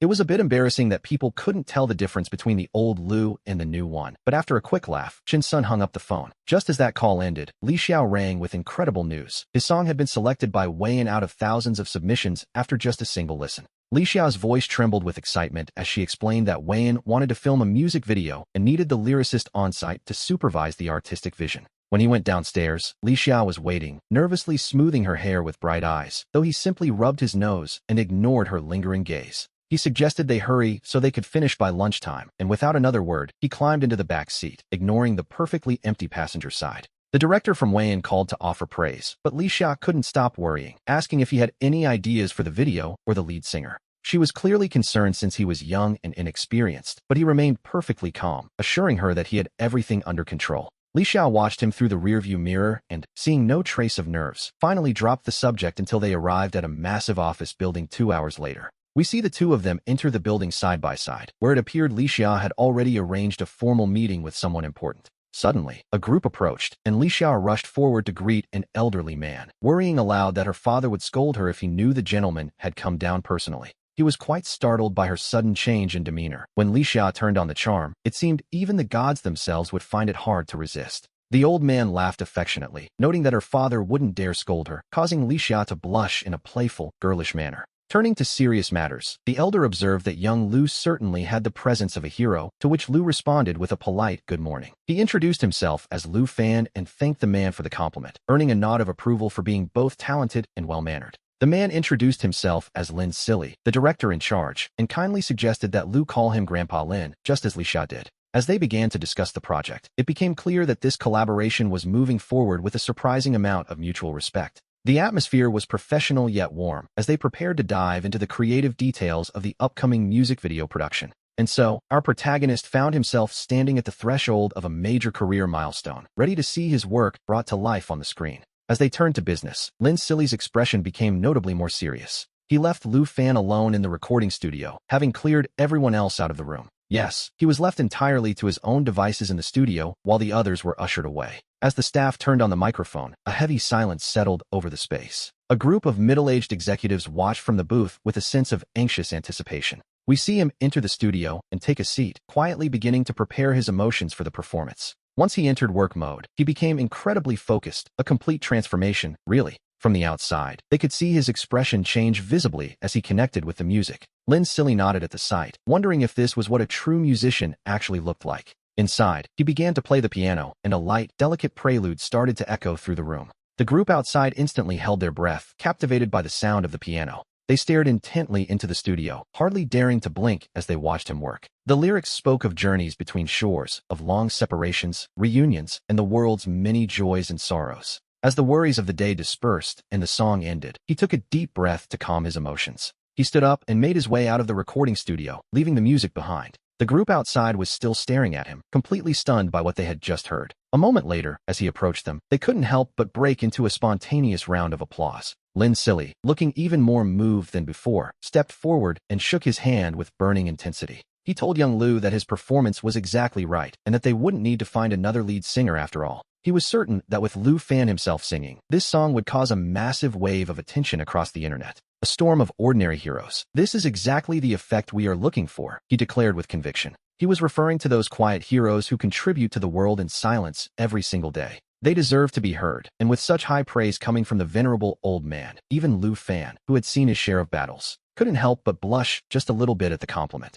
But even so, he shook his head and spoke to Lin Silly with complete sincerity. Grandpa Lin, I won't be the lead singer for this project, he explained calmly. I have a much better idea. Why don't you hear me out? Lin Silly frowned at this, wondering how there could possibly be a better lead singer for this particular song. Seeing that Lin Silly clearly disagreed, Lu Fan decided it was time to stop beating around the bush. He quickly laid out his vision. It's like this, Grandpa Lin, he began. I believe this song is actually much better suited for children to sing. On one hand, he argued, the pure voices of children were simply a better fit for the melody. On the other hand, there is something powerful about the flowers of the nation singing to its anonymous heroes. It is, quite simply, more moving. Upon hearing this explanation, Lin Silly couldn't help but open his eyes wide in shock. Good heavens, he thought, this young man is a genuine genius. How had it not occurred to him? Children possess a naturally endearing quality that no adult can replicate. If they were the ones singing, combined with the footage they had recorded, it would surely pierce the hearts of the public. It was brilliant. It's no wonder he valued the young man's perspective so highly. Now, Lin Silly's gaze became even more eager, and even the middle-aged executives standing behind him seemed suddenly enlightened, staring at Lu Fan with a newfound sense of disbelief. Out of thousands of clips, they had selected the perfect footage to match the song's length, yet they simply couldn't decide on a lead singer. And then, quite unexpectedly, we see that Lu Fan has solved the entire dilemma with a single sentence. Little Lu, you are a true genius, Lin Silly exclaimed, before asking if he'd be interested in working at Wan. He even promised that at a place like Wan, a talent like his would never go to waste. It was obvious that Lin Silly truly appreciated his gift and wanted him close by, feeling it was a shame for someone so capable to be elsewhere. No, Grandpa Lin, Lu Fan replied quickly, trying to back away from the offer. He claimed to be far too lazy for such things, insisting he was more than satisfied just to have helped them this once. He shook his hand repeatedly in refusal, leaving poor Lin Silly momentarily speechless at the rejection. Is this what lazy people are like nowadays? To be honest, it was a bit hard to believe, but the old man didn't insist further. After all, Lu Fan was already there, and it wasn't as if he could truly escape forever. If another opportunity like this arises in the future, I'll be sure to find you, the old man noted with a smile. By the time we see them leaving the Wan building, it is already 1 o'clock in the afternoon. Lu Fan's head was spinning. Those executives, as it turns out, really know how to talk when it comes to work. They were incredible, relentlessly active, and absolute workaholics, constantly asking for his opinion on every little detail. In the end, it was Lisha who playfully insisted she was hungry for lunch, finally allowing the two of them to make their escape. About lunch, shouldn't you be the one treating me to a meal? She asked with a grin. She teased him, pointing out that he was about to become quite wealthy thanks to this collaboration with Wan. Lisha was being unusually playful in that moment, showing a side of herself we don't often see. She even stuck her tongue out jokingly. This version of her was becoming less and less like the serious woman he knew. Lu Fan simply arched an eyebrow, wondering how she, with her massive family fortune, could feel no shame asking a common citizen like him to pay. Stingy, Lisha muttered, shooting him a look of utter disdain before climbing into the car in a huff. He simply smiled and followed her quickly, realizing that the more he dealt with her, the more he saw how kind she truly was. She was nothing like the cold, intimidating figure she had appeared to be at the very beginning. It was a classic case of a chilly exterior hiding a warm heart, a trope we see quite often, don't we? In the end, he couldn't escape the bill, and Lisha enjoyed a magnificent banquet entirely at his expense. After lunch, Lisha drove him to Fanu Entertainment, though she didn't seem particularly happy about it. She seemed strangely gloomy, which was odd considering she had just finished a literal feast. To be honest, he found women to be far too difficult to understand. They were a complete mystery to him. We see them take the elevator directly to Lydian's office, where the man had been waiting for them for some time. The contract was already there, laid out neatly on the desk and ready for review. With that eternal, practiced smile of his, Lydian looked up as they entered and spoke. "Young Liu, it's a pleasure to collaborate with you. Here is the contract," he said smoothly. He invited him to check if anything was missing. Liu Fan nodded, sat down, and began to read through the document. The contract was very formal, prepared in triplicate to ensure everything was strictly by the book. It would officially come into effect the moment Shin Yuchu added her signature to the pages. The contents of the agreement were exactly as they had previously discussed, with no hidden surprises. Fanu Entertainment would provide Shin Yuchu with the necessary messaging and promotional support. The terms were specific. She was to have the best resources and total freedom. Essentially, she could do as she pleased without being forced into anything. This was exactly what he wanted. The term was for 2 years, and any renewal would depend entirely on Shin Yuchu's own will. Once he finished reading, he put the contract away, stood up, and shook Lydian's hand to seal the moment.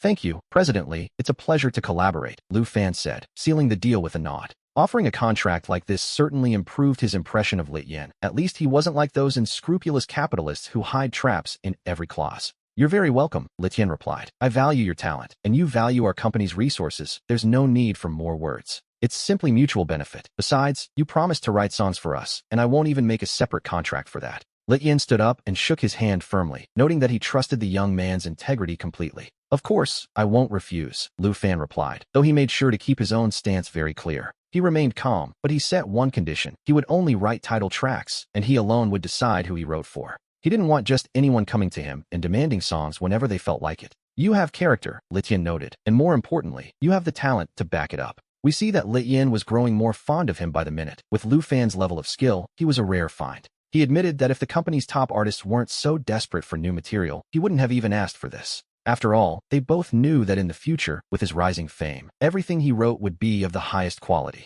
Ordinary people simply wouldn't have the right to his work, and with that, the cooperation agreement was officially sealed. Then Lydian changed the subject, asking when he planned to return home, a question that caught Liu Fan slightly off guard. But he answered immediately, explaining that he planned to go to the hotel, pack his things, and book a flight right away. At the end of the day, he felt his presence was no longer required there. "President Li, is there anything else I should know?" he asked, but she simply shook her head. "No, nothing. In that case, I wish you a very safe journey back," she replied. Lydian offered a quick smile, though to Liu Fan's eyes, that smile seemed a bit too cheerful at the prospect of his departure. Without giving it another thought, he said his goodbyes and made his exit, leaving the office behind. Lucilla accompanied him all the way to the hotel entrance, though she didn't actually go inside. Ever since they had stepped into Fan New Entertainment, her spirits seemed noticeably dampened. "I'll leave you here," she said. "I won't be accompanying you to the airport. Go on your own. I have something to take care of, so I'm leaving now." Liu Fan turned his head, gave a small wave, and simply told her to be careful on the road. He turned toward the hotel, while Lucilla watched his back with a strange sense of annoyance before hitting the gas. Finally, he could go home. He missed his little one more than he could say. He packed his luggage with practiced speed, booked his flight, and prepared to depart. He checked out of his room and hailed a taxi, handling everything in one smooth motion. By 6 in the evening, we see him arriving with his hands full of gifts for his family. He walked with a light step through the familiar old neighborhood until he pushed open the door he hadn't seen in a while. The living room was shrouded in silence, and it seemed that Senjutsu and Wanwan weren't home. He didn't see the faces he was longing for immediately, which was a bit of a letdown. A faint sense of disappointment touched his heart, but in the very next moment, the main door suddenly swung open. Senjutsu emerged quietly, rubbing her sleepy eyes as she stepped into the room. The moment she spotted him, her face lit up with sudden joy, her eyes snapping wide to take him in. She was wearing a simple nightgown with one strap slipping down her arm, her hair messy from sleep and her mouth slightly agape. To his eyes, she looked like a true sleeping beauty who had just woken up. Both of them stood frozen, bathed in the glow of the sunset as they stared in silence before his face began to brighten. With a radiant smile, he finally spoke the words, "I'm back."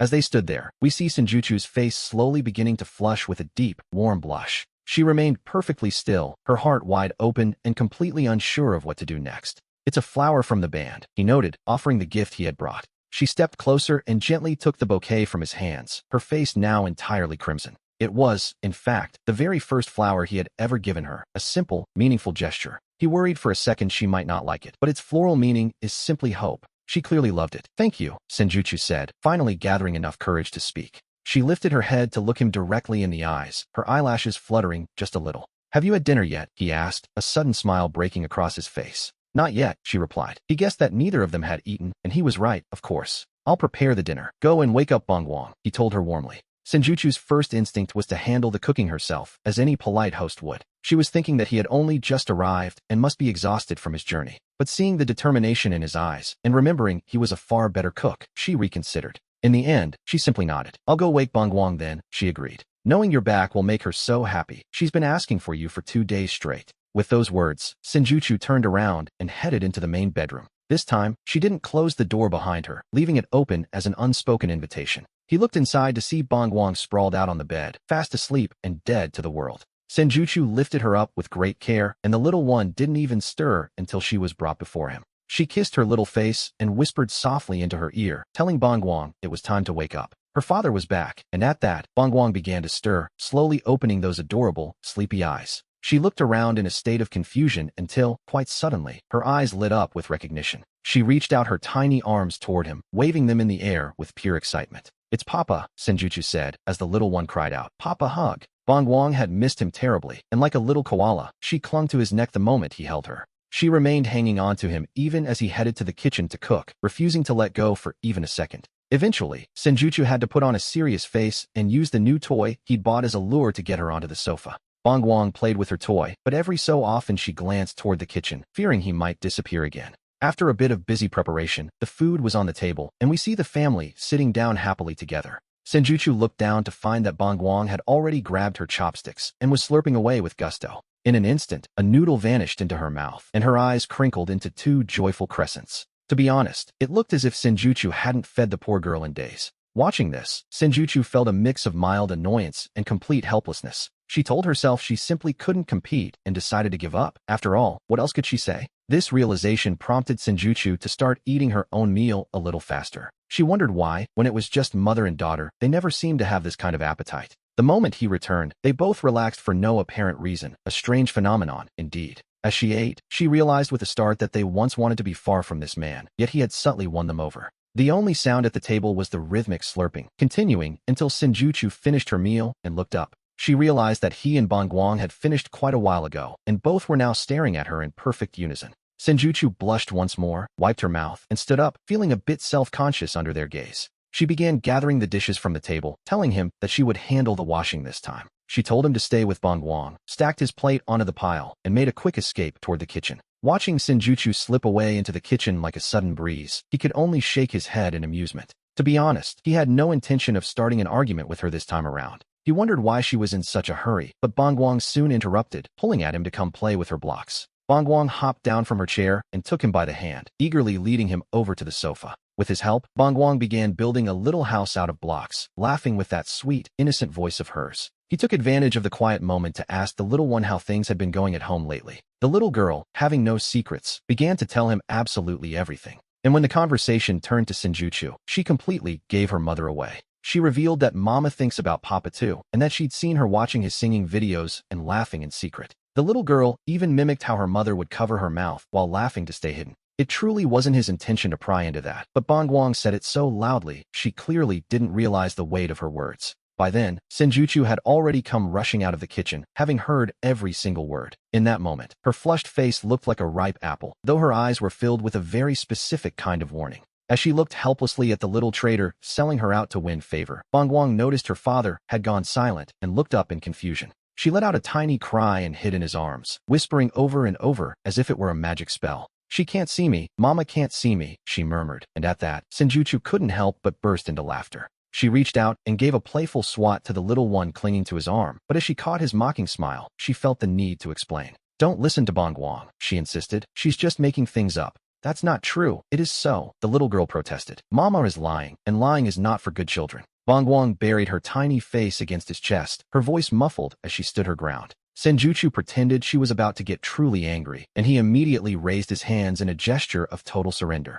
In doing so, he left the poor little girl completely exposed to her mother's reach. No, I believe you, he said. He knew that to survive, one must adapt, but Bongwang paid the price when Senjuchu caught her and began a tickle attack. The little girl's eyes shone like stars as she reached out toward him, sitting stiffly in the distance, never imagining he had just sold her out. For the sake of family prosperity, he decided he could let the little one suffer just a tiny bit. After a long while of playing and family chaos, Bangwang ended up with a pouty face, feeling as though she had carried the burden all alone. As she went back to stacking her blocks in solitude, he ruffled her hair affectionately and stood up. He pulled a paper folder from his suitcase, placed it in front of Senjutsu, and declared, "Mission accomplished." "This," he told her, "is the contract from Sinew Entertainment." Senjutsu looked at him with sudden seriousness, her eyelashes trembling ever so slightly. It was a clear sign of the turmoil within. In just a few days away, he had actually secured a contract for her. Senjutsu lowered her head, took the folder, and began to leaf through the pages of the contract inside. By the time she reached the final page, her hands had begun to shake with emotion. It was the kind of contract she wouldn't have dared to dream of, even in her wildest fantasies. It offered first-class treatment and perfect creative freedom.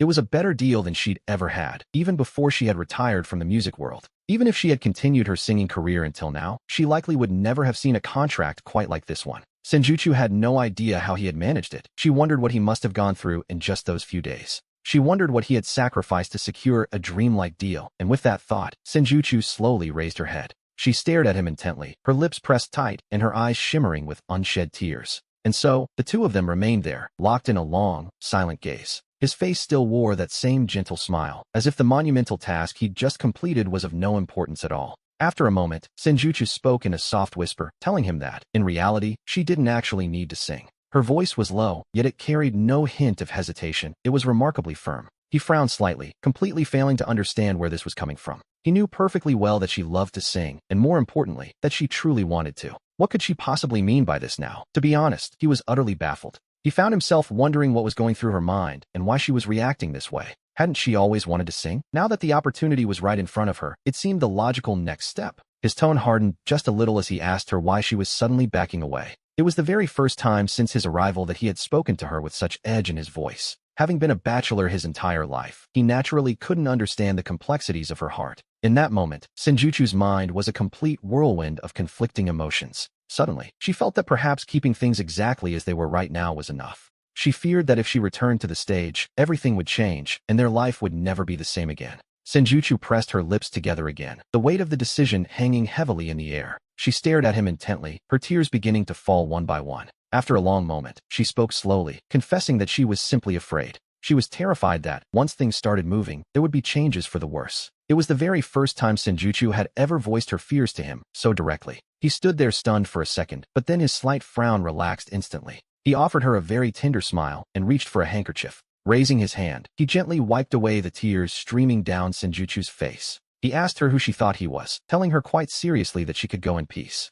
He promised her that no matter what happened, none of this would ever change. After all, he was already perfectly prepared to be a full-time father. Senjutsu never expected him to say that, let alone to dry her tears himself. It had been far too long since she had experienced such a moment of intimacy. Overwhelmed by embarrassment, she immediately lowered her head. Her face, already flushed, turned a deep crimson, leaving her no room to dwell on her tangled thoughts. He assumed she was still worried about those trivial concerns, but now he understood. He realized that Senjutsu was likely just afraid of making any major changes. After all, anyone who has been away from the world for a long time tends to feel that way. So he told her he was serious, and that she should leave Bangwanami in his hands. He would take good care of her. Besides, the contract offered her a great deal of freedom. She could return whenever she liked, so she shouldn't worry about home, only about herself. While he was speaking, Senjutsu didn't hear a single word. In her head, she was replaying that moment from just a second ago, when he had gently touched her face. Meanwhile, little Bangwan had been secretly watching the interaction between his mom and dad for quite a while.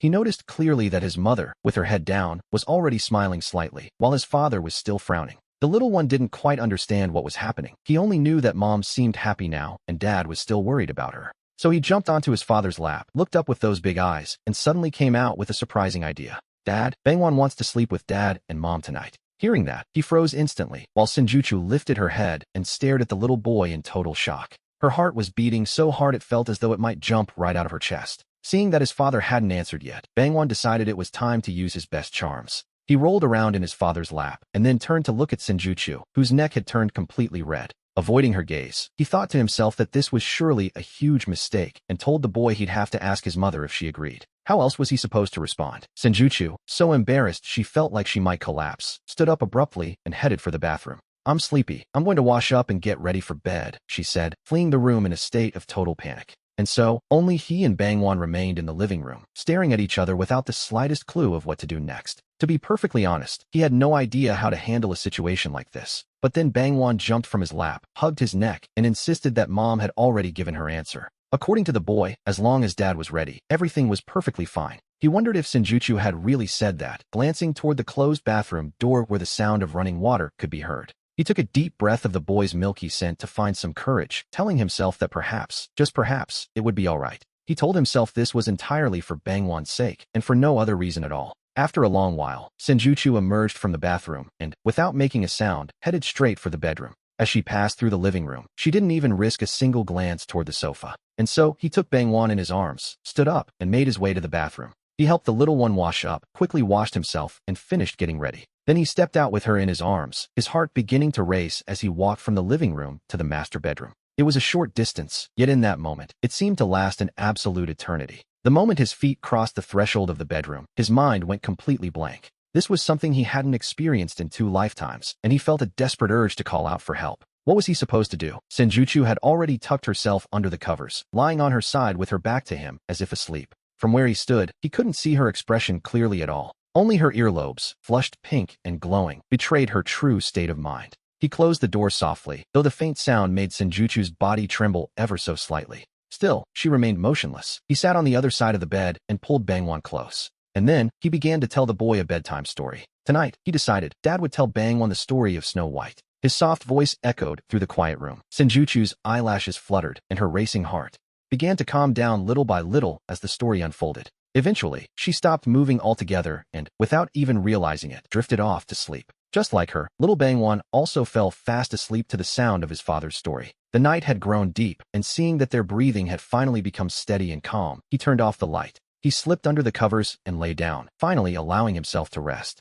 The pillow carried a familiar scent, something soft, delicate, and unexpectedly comforting. It was the first time he realized that a woman's pillow could possess such a pleasant fragrance. He gently patted Bangwan, who was tucked in beside him, but lulled by that scent, he soon fell into a deep sleep. It was an uneventful night, and the next morning, his biological clock woke him right on schedule. By 6 o'clock in the morning, he was already wide awake. Instinctively, he pulled the soft figure in his arms closer, only to suddenly freeze in total paralysis. Since when had Bangwan grown so large? He swallowed hard and risked a nervous glance under the sheets. Where was the little one? There was absolutely no sign of her in his embrace. It wasn't the child he was holding, but Senjutsu herself. He was completely stunned, wondering how on earth she had ended up in his arms. That soft, delicate aroma filled his senses, and the body he held felt incredibly warm and gentle. In an instant, his carefully maintained resolve was shattered into 1,000 pieces. As he shifted slightly, he found himself hovering inches away from Senjutsu's beautiful face. He stopped right there, caught in the middle of an intense internal battle with his own conscience. Then he saw her long eyelashes flutter. Startled, he quickly straightened up and carefully withdrew his arm from under her neck.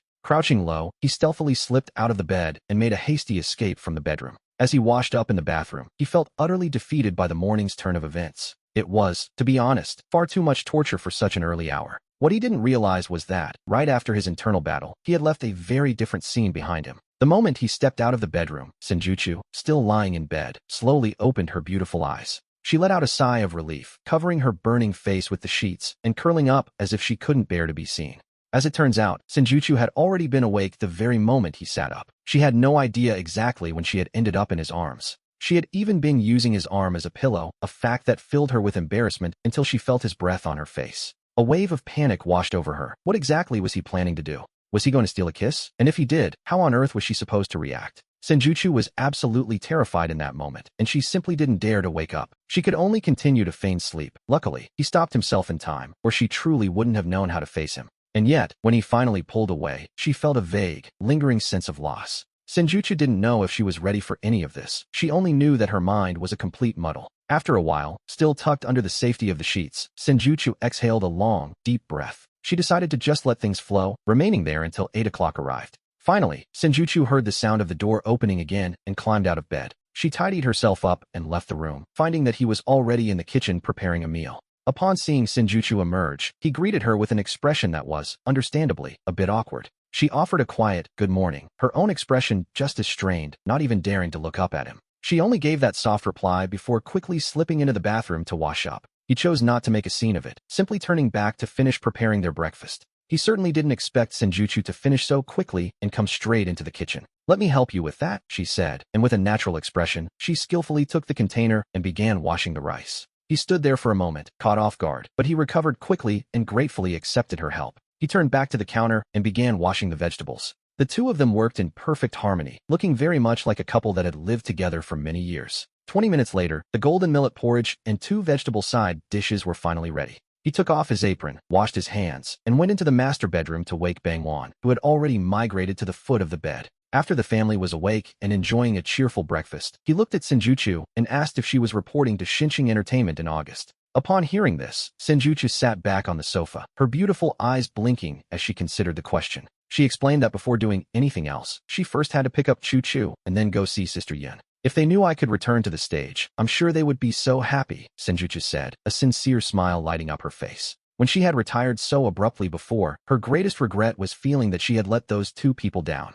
Now, even if it wasn't for her own dreams, she felt she should work hard for their sake. He nodded, gently stroking Bangwan's hair, while his mind began to wander toward the future. He found himself wondering, what kind of song should he write for Senjuchu's return? Since this was to be her first stop on the comeback trail, it simply had to be a resounding success. Senjuchu has an excellent vocal timbre, capable of handling everything from sweet melodies to deep, melancholic ballads. With so many options, he couldn't quite decide, and after thinking for a while, he still hadn't reached a conclusion. Was he thinking about something else? Well, yes, as a matter of fact, he was. He mentioned that he would buy a car in a few days, or perhaps, he thought, he should just buy 2. In just a month, little Bangwan will be starting kindergarten. Having a car would certainly make dropping her off and picking her up much more practical. Besides, even though the entertainment company will likely assign her a service vehicle, he reminded her that for her free time and personal outings, she would still need a car of her own. Senjuchu reflected on this for a moment and agreed that buying a car was a sensible idea. Previously, since she rarely left the house, it didn't matter, but now that she'll be out frequently, not having one would be quite inconvenient. However, she worried that he might not have enough money, as he had spent the earnings from his previous 2 videos on new furniture. He had also taken another trip recently, and she had no idea how much was actually left in his bank account. And we mustn't forget that Bangwan is starting kindergarten very soon. That will be another significant expense, and after considering all of this, Senjuchu finally looked up. A flicker of genuine concern was visible on her face as she spoke. She suggested he should buy just one for now, so there would be a car at home to transport the little girl. As for her, she would have the company car for the time being and shouldn't really need anything else. She told him he should wait until he earns more money before considering a second vehicle. Senjuchu told herself that once she started releasing songs and albums and had her own income, only then would she truly feel comfortable considering such luxury purchases. Thinking about this made her feel a bit distressed, to be perfectly honest. She wasn't even sure herself when she would actually be able to start singing again. Although the contract with Cinefan Entertainment offered top-tier resources, it also included a musical freedom clause. She still had no idea how he had managed to negotiate such favorable terms with the company. If the resources are truly top-tier, she wondered why they hadn't commissioned any songs for her yet. She felt a bit confused, mostly because she didn't actually know many composers herself. At the thought of composers, Senjuchu suddenly froze and turned to look at him, sitting there so calmly. It seemed that he, of all people, actually knew how to write songs. She still had no idea when he could have possibly learned those 2 songs from Douyin. One of them, as we recall, he had even performed live for Little Wanwan. He, of course, was well aware of Senjuchu's hesitation regarding the cost of the car. With a calm expression, he simply made a dismissive gesture with his hand. He told her to stay calm and not to worry about the household finances. He suggested they let things play out for a while, confident that more money would arrive in a few days. Then came Sunday. At exactly 8 in the morning, the music video was released by Weian and several partner accounts. The coordination across multiple departments for this simultaneous launch made the production feel unprecedentedly luxurious. Of course, no matter how high the production value might be, what the audience truly cares about, at the end of the day, is the quality. Only if the quality is high will people be willing to open their wallets. And only then would anyone bother to pay attention to the story behind this particular music video. However, there was a certain phrase currently circulating all over the internet. The saying went, if it comes from Buffon, it must be of the highest quality. Today, seeing that both the lyrics and the composition were credited to Buffon, everyone's interest was piqued. This mysterious fellow doesn't act unless it's necessary, but when he does, he certainly knows how to surprise us. And so, our viewers begin clicking on this music video, one by one. They were eager to see a grand spectacle, yet even as the music fades and the final image vanishes, that extraordinary figure never appears. He remains as mysterious as ever, but to be honest, everyone seemed perfectly satisfied with what they saw. These images, and every figure captured in this video, were etched deeply into the hearts of everyone watching. Even long after the video had been published, the impact remained just as strong. And yet, strangely enough, no one gave it a like, and no one left a single comment. It was as if the entire audience had collectively vanished into thin air. At that very moment, in the Hawaiian meeting room, Lin Silly sat staring intently at the real-time data on the internet. She couldn't understand why, with so many people watching, not a single person was hitting the like button. She wondered if they simply didn't like the video, and deep down, Lin Silly felt a wave of disappointment. She quietly wiped her eyes, which had turned slightly red from the stress of it all. It was a difficult situation to accept, but then, in the very next moment, the video's data suddenly skyrocketed. The number of likes and comments exploded like an uncontrollable flood, breaking all expectations. It was the first time in history that data had grown at such an explosive rate in such a short window of time. In just a few seconds, the likes jumped from 100,000 to 5 million, then 10, then 20 million. The platform even experienced its first ever screen freeze in history due to the sheer volume of traffic. Even so, nothing seemed capable of stopping the wave of likes and comments from the netizens. It turns out they hadn't ignored it. They had simply been left motionless after watching the entire thing. Pure empathy was the most direct feeling in everyone's heart, leaving them momentarily breathless. From its very end, this video soared straight to the top, firmly claiming its place on the trending list while the Hawaiian team watched in awe. Suddenly, a shout of pure joy erupted throughout the room. Lin Silly clenched her fists in excitement, watching in silence as the data climbed at a staggering speed. It turns out people weren't indifferent. They simply hadn't had enough time to process such a powerful emotion. Another half hour passed, and this fervor didn't just stay on one platform. It spread like wildfire to Weibo. The top spots on Weibo's trending list were now dominated by this single event. It was the same topic everywhere, with netizens discussing it without end. We don't know which user noticed it first, but an audio-only version of the instrumental music had been uploaded to Hawaiian, and it was set to free. In an instant, everyone who had seen the music video rushed to the Hawaiian platform to rate, download, save, like, subscribe, and share. On that day, the entire entertainment industry of Hawaii was shaken to its core, regardless of the company or individual. After watching the video, even the competitors found themselves silently hitting the share button. They envied such overwhelming popularity deeply, yet they knew it was something they could never truly replicate. All they could do was follow along quietly, hoping to catch a bit of the lingering heat. Life has a way of forcing its path, and in that moment, she was curled up tightly in your arms. Senjutsu sobbed softly, grabbing the edge of your clothes to wipe away her tears and her messy face. She looked like such a heartbroken poor thing that it was impossible not to feel a surge of affection for her. It wasn't just about the video. If she was crying, it was because she also felt a deep sense of personal hurt. Senjutsu finally logged onto the Hawaiian platform to leave her rating, thinking of everything you had been busy with while you were away. Creating a song like that and collaborating with Hawaiian just to help her secure that impossible contract was no small feat. What exactly had you gone through out there? To be honest, she had no way of knowing. What truly hurt her was that you had done so much while away, yet you hadn't said a single word about it upon your return. She wondered if it was all for this. Had he run into some kind of trouble while he was away? Had people looked down on him? Just how much energy had he poured into this endeavor to create such a song? Meanwhile, in the heart of the city, we find ourselves at the branch of Tianmei Entertainment. Lioli's face was so dark and gloomy that she looked utterly drained of any life. In that moment, everyone was left speechless, truly, and the people there seemed to be bracing themselves for a confrontation, which, naturally, was inevitable. It was happening right here and now, as the fans began to react in earnest to the news. The song had been held back, a decision that changed the entire trajectory of the release. They had asked her to delay the launch until the beginning of August, much to her frustration. The company's promotion was already set, so she naturally asked what had happened and why everything had changed. She had just finished paying for trending spots, yet they had delayed her song without a word of explanation. To make matters worse, they had completely monopolized every single trending topic on the platform. She turned to Sister In, reminding her that this had always been her responsibility to manage. She demanded an explanation, causing Sister In's expression to grow even darker than before. Sister In was already in a foul mood, and having Lioli shout at her certainly didn't help the situation. For a moment, her anger flared. She wondered why on earth she was the one being asked for an explanation. If she really had the nerve, she told her, she should go and demand answers from Hawaiian herself. Why take it out on her? After all, no one knew where that song in the Hawaiian music video had even come from. If she didn't rely on Lioli for her livelihood, Sister In wouldn't have bothered speaking to her at all.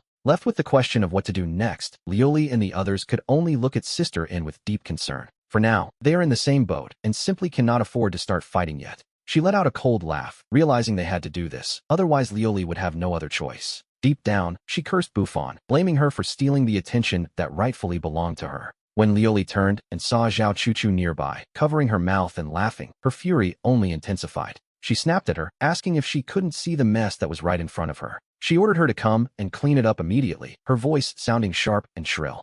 It was so loud, in fact, that Zhao Chuchu couldn't help but scratch her ear in irritation. She casually mentioned that her contract had expired today, a rather convenient timing, to be honest. She had already handed in her papers, declaring that she simply couldn't take it anymore. Zhao Chuchu said this while laughing out loud, sitting cross-legged and calmly sipping her drink. Liuli jumped up, pointing at her with a face turning from pale to red, unable to utter a single word. We returned to our happy family of three, who, after finishing lunch, took a taxi and headed out. By the afternoon, they arrived punctually at the 4S dealership to begin their search. The staff welcomed them warmly, asking if there was a specific model they were interested in. The salesman who greeted them had a certain sparkle in his eyes as he approached. With years of experience, he knew a family of three had an 80% chance of making a purchase. He nodded as Shun Yucho, who had already done her research, pointed out the model she liked. He asked if they had an H9 in stock, the top-of-the-line version, naturally. The salesman quickly confirmed they did, delighted to hear that he already had a specific model in mind. At that moment, the salesman's eyes lit up even more, sensing a very successful day ahead. The cheapest top-of-the-line H9 costs over 300,000, hardly a small sum, to be sure. The salesman informed them that they had exactly 2 units of the top-tier H9 in stock at that moment.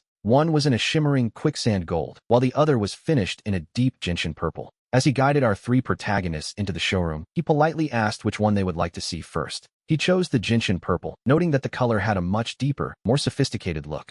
This was exactly what they had discussed at home, as the purple hue offered a far greater sense of luxury. The salesman complimented his choice, remarking that a man with such a good eye would certainly maintain his dignity on the road. He added that the gentian purple was a perfect match for the natural elegance of his wife. The salesman continued his pitch as he led them directly to the vehicle to present it properly. And there it was, the top-of-the-line H9, looking quite striking in its gentian purple finish. He invited the man to take a seat and try it out, which brought a small smile to our protagonist's face. However, he didn't sit down. Instead, he reached out to take one so Shin Yucho could have a turn. He insisted she try it, noticing how her eyes had lit up the moment she saw the car. She was clearly delighted, and though she felt a bit shy and flushed, she gathered her courage and handed him the baby. As she sat behind the wheel, she remembered how she had once only dreamed of owning a car of her own. To think that today that dream was becoming a reality. The car was truly magnificent, blending elegance with a certain majesty. Seeing how much Shin Yucho loved it made him feel even more certain about the decision. Without a second thought, he generously pulled out his bank card and his driver's license.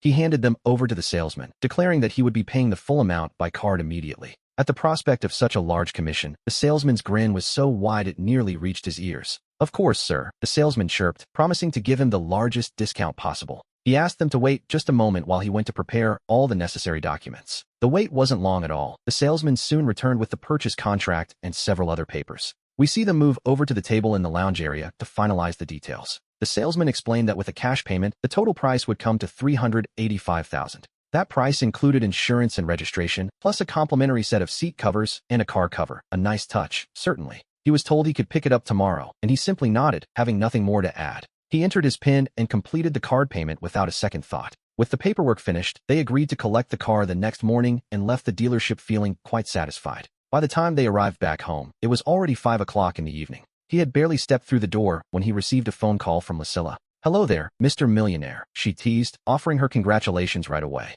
She told him that the internet was currently flooded with news about SMV and, more importantly, about him. He had become quite famous, though he simply thanked her with a modest tone. He admitted that he hadn't intended to be famous, noting that her company must have seen quite a profit from all this. He couldn't help but smile when she credited him for that success. Then, turning to business, she asked when Shinjuchu would be coming in to introduce herself. On the other end of the line, Lucilla continued to joke with him before asking again with a laugh. He glanced over at the sofa, where Shinjuchu was sitting with her ears perked, clearly eavesdropping on the call. He smiled at the sight and told Lucilla she would be there the day after tomorrow, or by the 3rd at the latest. He explained that there were still a few matters to settle at home, but as soon as he finished, he would head over. Lucilla agreed to wait for her there, though we can tell she was burning with curiosity. She couldn't help but wonder what kind of woman she was, the one for whom he was willing to go to such great lengths. As it turned out, the efficiency of the 4S dealership was quite impressive. By 10 o'clock the next morning, the salesman called to announce that the car already had its license plates attached. The insurance was ready as well, meaning the vehicle could be picked up at any moment. The task of collecting the new car was assigned to Shinjuchu. He didn't go with her, choosing instead to stay home and look after Bongwang while she made her way to the dealership. She was clearly excited about the prospect, and who could blame her, really? Senjutsu had already decided that she would go to register at Star Entertainment tomorrow, even though he suggested she could wait a bit longer. But she was determined. She had her own plans and wasn't about to delay them. Besides, singing was her dream, and she had no intention of being a mere ornament who depended entirely on him. At that moment, however, Senjuchu had no idea that Zhao Chuchu had already resigned from her job. She drove the new car until she was near the Tianmei Entertainment Building. Once there, she decided to call Zhao Chuchu, wanting to give her a little surprise. The call connected almost instantly, and Senjuchu's voice was bright, with a cheerful smile. She asked Chuchu to guess where she was, while Zhao Chuchu sat in her rented apartment. Answering the phone, she asked her sister Sun where else she could possibly be if she wasn't at home. Senjuchu laughed, calling her a silly girl and revealing she was right outside her office, urging her to come down quickly. Zhao Chuchu told her to wait just a moment, promising she would be there shortly. Zhao Chuchu felt a wave of nerves wash over her, knowing that Sister Sun was right there at the entrance of her company. For a moment, she had no idea how to tell her that she had already resigned and was planning to return to her hometown. Fortunately, Zhao Chuchu's apartment wasn't far from the Tianmei Entertainment Building, which made things a bit easier. In no time at all, she arrived, running and completely out of breath. She looked left and right, searching the crowd, until she finally heard a familiar voice calling out to her. "Chuchu, I'm over here." Senjuchu stepped out of a brand new car, waving her hand with a bright smile. "Sister Sun, did you buy a car?" Zhao Chuchu's eyes crinkled into beautiful arches as she hurried toward her friend. Staring at the shiny new vehicle beside Senjuchu, she simply couldn't believe her eyes. She wondered if that man had really bought a car for Sister Sun, which, to be honest, was quite a gesture. Senjuchu nodded with a smile and took Zhao Chuchu's hand, looking happier than we've seen her in a long time. "Yes, I bought it today. Actually, I came here because I wanted to ask you something." She asked if she had some time, while Zhao Chuchu noticed that Senjuchu seemed different from the last time they met. Her skin was more radiant, her face looked fuller, and her overall complexion had clearly improved. Above all, that old self-confidence seemed to have returned as she looked at her former assistant. We see that Senjuchu's eyes were practically glowing with a newfound sense of hope. She took her hand directly and said, "Chuchu, come back and be my assistant again. Let's call Sister Yin too. I want to return to being the Senjuchu everyone remembers." As soon as she finished speaking, Zhao Chuchu stood there stunned, unable to believe what she was hearing. But in the very next second, she jumped up in excitement. Deep down, she had always hoped for this. "It seems the universe never closes every door," as she exclaimed. "Sister Sun, what a coincidence. I just resigned. We can fight together again," she cheered. But hearing this, Senjuchu suddenly froze in place. And that was how she learned that Chuchu had already resigned from her position. Suddenly, a wave of immense guilt and sadness washed over her, and she whispered a soft apology. She told herself she had been far too selfish before, dragging Chuchu and Sister Yin down with her.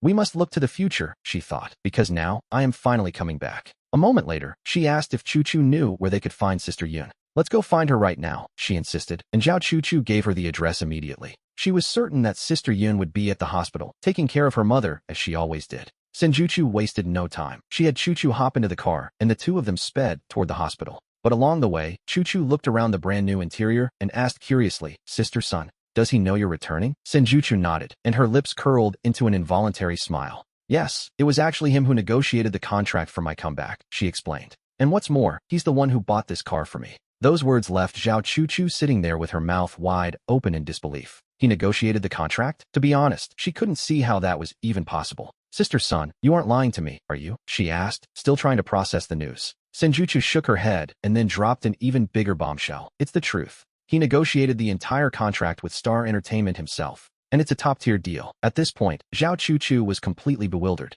She simply couldn't understand how that man had secured a premier contract, and she fell into a stunned silence. Senjuchu continued, explaining that he treats her very well now. She told her friend not to use that attitude with him anymore, and Zhao Chuchu, pouting playfully, joked about how protective she was of her husband. She claimed to be terribly jealous, which, naturally, caused Senjuchu to blush deeply. However, she didn't contradict her, and before long, they arrived at the hospital. We find them standing right in front of the door to room 302 in the inpatient ward. Senjuchu's heart was racing, but when she knocked and saw Sister Yun, tears nearly escaped her eyes. Sister Yun, who once had jet black hair, was now showing streaks of gray. Her once firm face now bore the unmistakable marks of time and hardship. To be honest, she looked exactly the way Senjuchu herself had looked not so long ago. Upon seeing Senjuchu, Sister Yin stood there completely stunned, staring as if she were seeing a ghost. They watched each other in silence, until Zhao Chuchu ran inside to break the tension, calling out to Sister Yin. She announced that she and Sister Sun had come to visit, which finally brought Sister Yin back to reality. Rubbing her hands together nervously, she asked why they hadn't given her any warning. Embarrassed by her appearance, she managed a forced smile and said her mother was doing well, needing only one more surgery to recover. But behind that smile lay a bitter truth. She was out of resources and owed over 100,000 elsewhere. She had no idea how she would pay for the next surgery as Senjuchu stepped into the room. She kept her head low and bit her lip, looking very much like a child who had done something wrong. But Sister Yun approached her and took her hand, a look of pure relief washing over her face. She told her how happy she was that she had come to visit. Seeing her like this made her even happier, because it meant that, finally, she was doing well. She explained that she only tried to stop her before for her own good, and hoped she wouldn't take it the wrong way. At that moment, Senjuchu simply couldn't hold it in any longer. Crying out that she was sorry, she suddenly threw herself into Sister Yun's arms. The tears fell like rain, while Sister Yun gently patted her back and comforted her with a tender voice. She told her there was no need to apologize, asking what mother could ever truly blame her own child. She truly saw her as a daughter, and hearing this, Senjuchu only sobbed even harder. Sister Yun just held her there, keeping her close in that warm embrace. She continued to pat her back softly until, eventually, the younger woman had no more tears left to cry. Finally, she raised her swollen, reddened eyes and looked up at Sister Yun's gentle smile. Senjuchu pressed her lips together and announced her decision. She was going back to the stage. She asked if she would be her manager again, a question that caused Sister Yun to freeze in surprise. A frown immediately crossed her face as she asked what would happen to her daughter. She told her not to worry, claiming that man would be the one to take care of her. In Sister Yun's eyes, Lufan wasn't exactly what one would call a master of childcare. But Senjuchu nodded firmly, insisting that as Bangwan's father, Lufan would take good care of her. She trusted him, though Sister Yun could only rub her temples, trying to suppress her own doubts.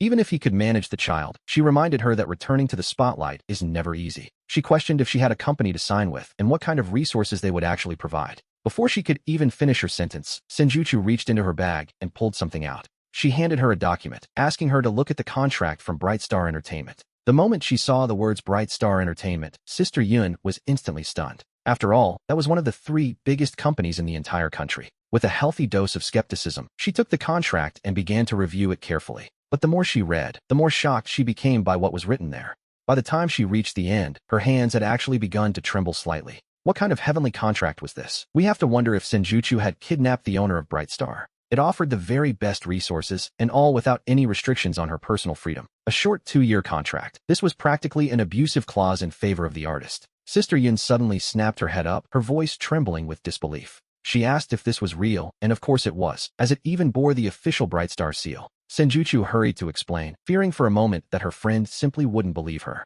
But Sister Yun remained completely dazed, staring fixedly at the document in her hands. In her entire career as a manager, she had never seen clauses quite like these. It was simply too incredible. She wondered if Bright Star had collectively lost its mind. Senjuchu reminded her that she had to go and present herself at the company tomorrow. Seeing that the older woman was still in shock, Senjuchu felt she had to insist once more. Finally, Sister Yun believed it, though the look of pure surprise on her face didn't fade one bit. She begged Juchu to tell her the truth. How on earth did she manage to get this contract? Senjuchu breathed a sigh of relief, her eyes still slightly red from her earlier tears. She explained that Lufan went to Modu to get it for her, having written a song for Bright Star. With that single sentence, Sister Yun began to doubt her very own existence. Lufan had written a song and, somehow, secured such an incredible contract. It sounded like a fairy tale, the most absurd thing in the world, really. She told Juchu not to take it the wrong way, but she simply couldn't believe it. Did he even know how to write songs? And even if he did, what kind of song could be worth a contract like this? Juchu insisted she wasn't being fooled, and that he truly had written a song.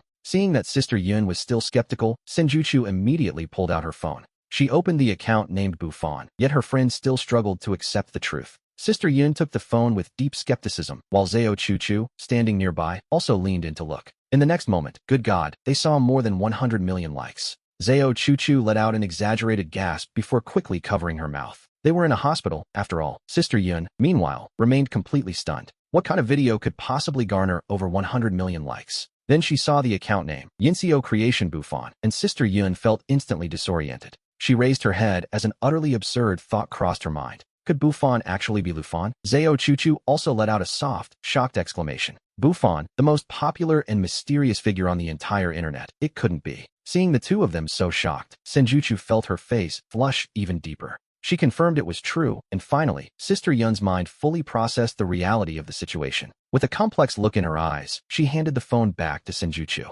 Of course, deep down, she was truly happy that Shin Yucho had such a bright future ahead of her. But in the very next moment, she couldn't help but let out a heavy sigh. She told Yucho that with her talent and looks, she could surely find a much better representative. She felt she was no longer good enough, but Yun Jie's words only made Yucho ask why. "Don't you want me anymore?" Shin Yucho exclaimed, her voice filled with worry. Yun Jie looked toward the inside of the hospital room, her face clouded with a sense of helplessness. She pointed out that her mother needed constant care, and she simply couldn't justify leaving her side. Yucho suggested hiring a nanny, but Yunjie merely maintained a difficult, pained expression. After all, where would the money to hire a professional nanny even come from? She felt that staying as Shun Yucho's manager would only end up holding the girl back. She told Yucho not to try and persuade her further, as this was such an incredible opportunity. She insisted that Yucho must seize this chance, as it was likely the last great opportunity of her youth. She didn't want her to have to start over from scratch yet again. And so, the young woman remained deeply anxious about what to do next. As night fell, we see the city lights flickering while everyone returned to their usual routines and work. However, the only person Shin Yucho truly wanted by her side was Juan Ortega. During this time, as the days passed, Yucho finally saw him and immediately collapsed onto the sofa. She looked at him as if he were her only support, her eyes filling with tears as she explained that Yunjie refused to go with her. He frowned, remembering that the stern woman from his memories was actually the person who loved Yucho the most. He listened in silence until she finished, then stood up thoughtfully, calling her a little fool before heading out. "Wait, where are you going?" Shin Yucho asked, her face clouding with discontent, perhaps because he called her a fool, or perhaps because she simply didn't want him to leave. He turned back with a faint smile, telling her he was going to find the person who mattered most to her, before heading straight to a domestic services agency. After that, he drove to the hospital. However, he didn't seek out Yunjie immediately, choosing instead to speak with the head doctor to understand her mother's full medical situation. Once he reached the inpatient department, he stood before room 302, composed his emotions into a cold expression, and gave the door a gentle knock. A moment later, the door opened to reveal Yunjie, her eyes slightly red from crying. She was stunned to see him, but he maintained a calm, firm attitude.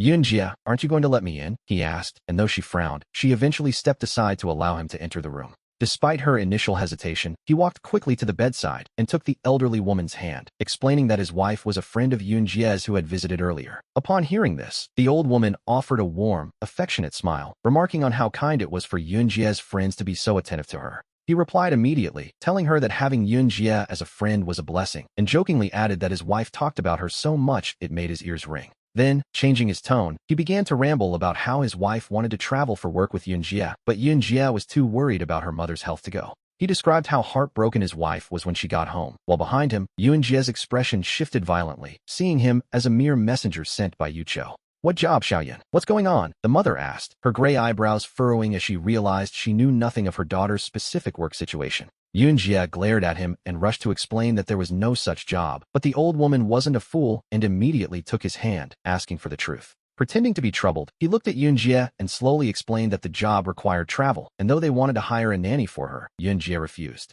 He noted that Yunjie insisted on caring for her personally. Hearing this, the old woman turned her head toward her daughter, seeing the situation in a new light. "Daughter, if the job requires travel, you must go," she said, making Yunjie even more nervous and filling her heart with a growing resentment toward him. He knew the fundamental reason she couldn't leave was money. She couldn't afford a nanny, and the funds for the next surgery were still not secured. With a calm voice, he suggested they step outside to talk. He gave the old woman a smile, turned, and left the room with Yunjie following close behind. Out in the hallway, the weight of the situation hung heavy between them as they prepared to face the reality of the choice ahead. The mother's words echoed in their minds. If the work required her to travel, then she truly needed to go. "Mom," she whispered, the weight of the decision pressing down on her. And an impatient boss, "Well, Yunjie, really," grit her teeth and followed him out into the hallway. "Daughter, if the job requires travel, you must go," her mother insisted, while we see Yunjie and a frustrated boss grit her teeth and follow him out into the hallway. "Daughter, if the job requires travel, you must go," her mother repeated, as we watch Yunjie and a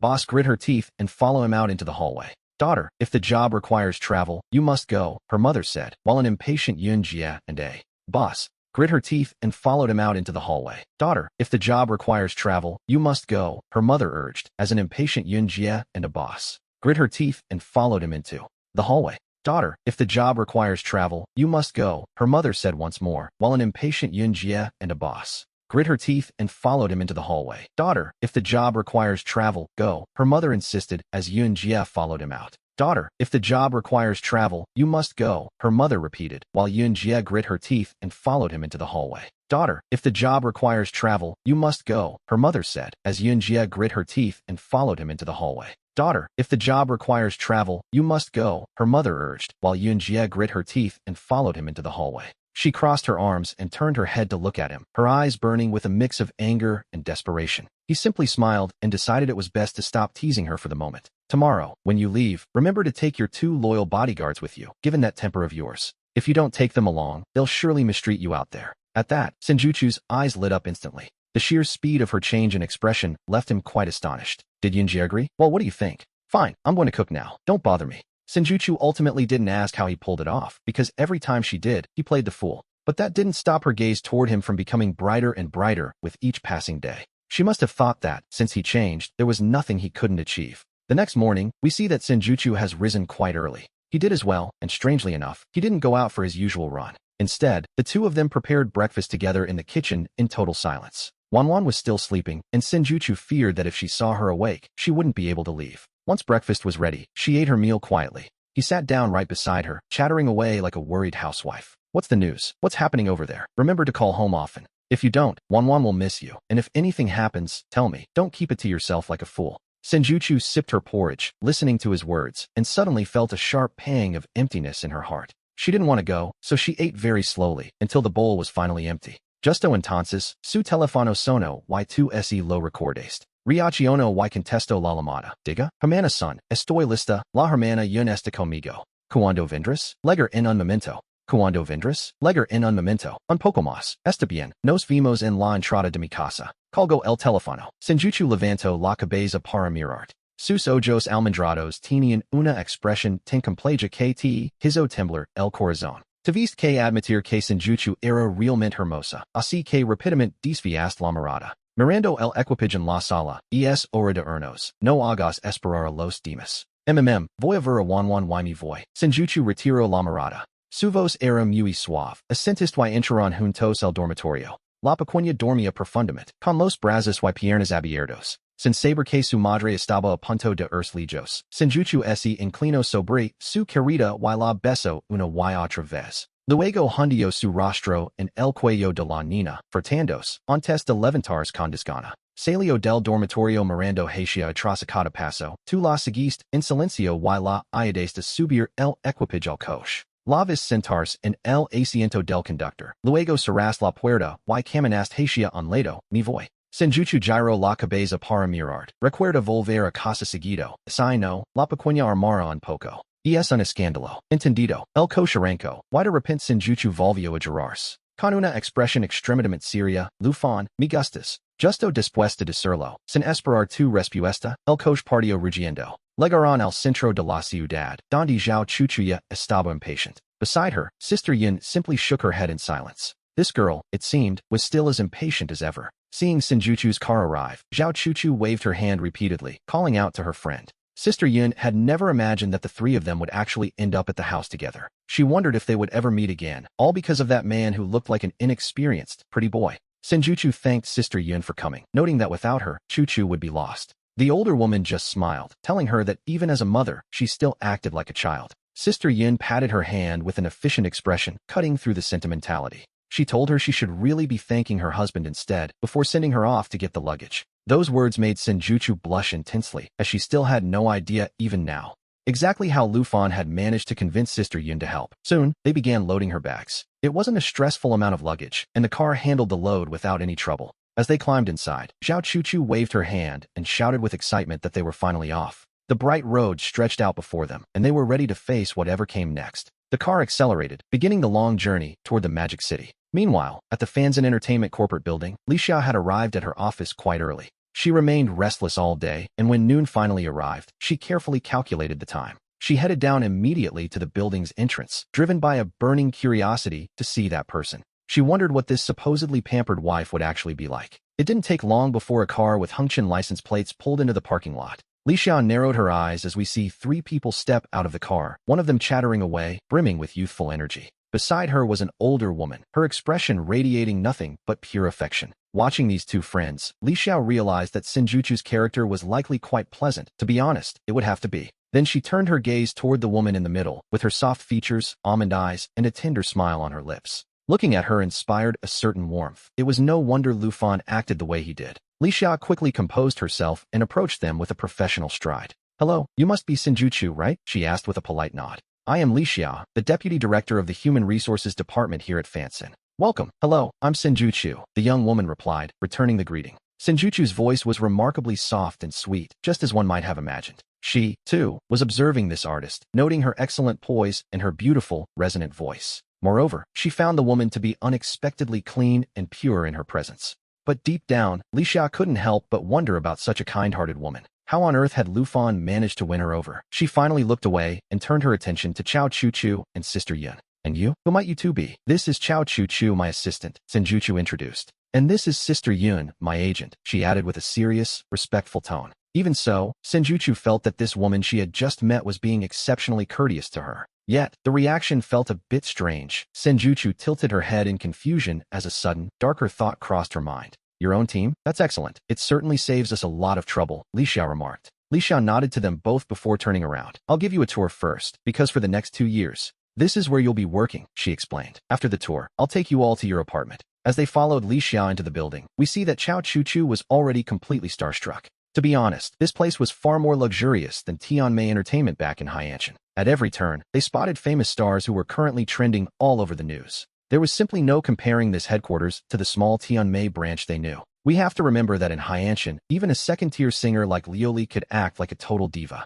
Li Xia took them up to the 11th floor, enthusiastically explaining that the entire level was filled with top-tier professional recording studios. You can't see much from here, she noted, but next we'll head to the 12th floor, the exclusive lounge for singers to create and receive updates. Along the way, many people greeted Li Xia with expressions of strangely intense flattery, and Senjuchu couldn't quite wrap her head around it. Why did these people look at her with such envy? It made no sense to her. After all, Li Xia was only the Deputy Director of the Human Resources Department. Why was everyone looking at her in such a peculiar, almost reverent way? Things became even more unbelievable when a bald man wearing a Director of Human Resources badge actively stopped to greet them. She wondered why on earth he was being so attentive. He even went out of his way to greet her personally. Senjuchu responded, feeling a bit flattered, and told herself that this director named Zanao was perhaps just exceptionally kind. In any normal company like Tianmei, the bosses usually walked around with their noses pointed toward the sky. Just then, Li Xia stopped at the very end of the hallway and pointed to the room directly in front of them. From this moment on, she announced, this will be your own exclusive private lounge.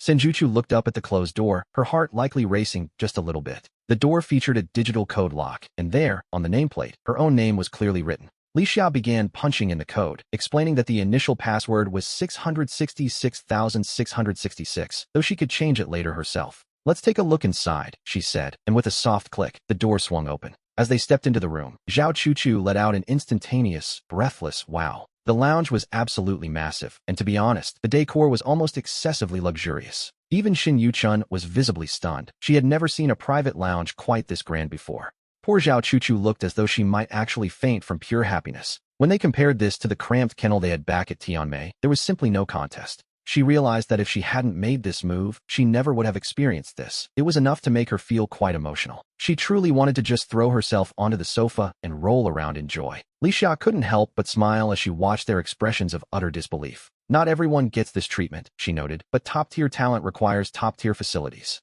Hearing this, Chao Chu-Chu suddenly felt that Lu Fan didn't seem quite so despicable after all. Even as they eventually stepped back out, Chao Chu-Chu remained completely immersed in her excitement. It was at that exact moment that the door right next to theirs suddenly opened. An elegant woman with a commanding presence stepped out in high heels, followed closely by a small assistant. Upon seeing them, a flash of surprise crossed the woman's face before she warmly greeted Li Xia.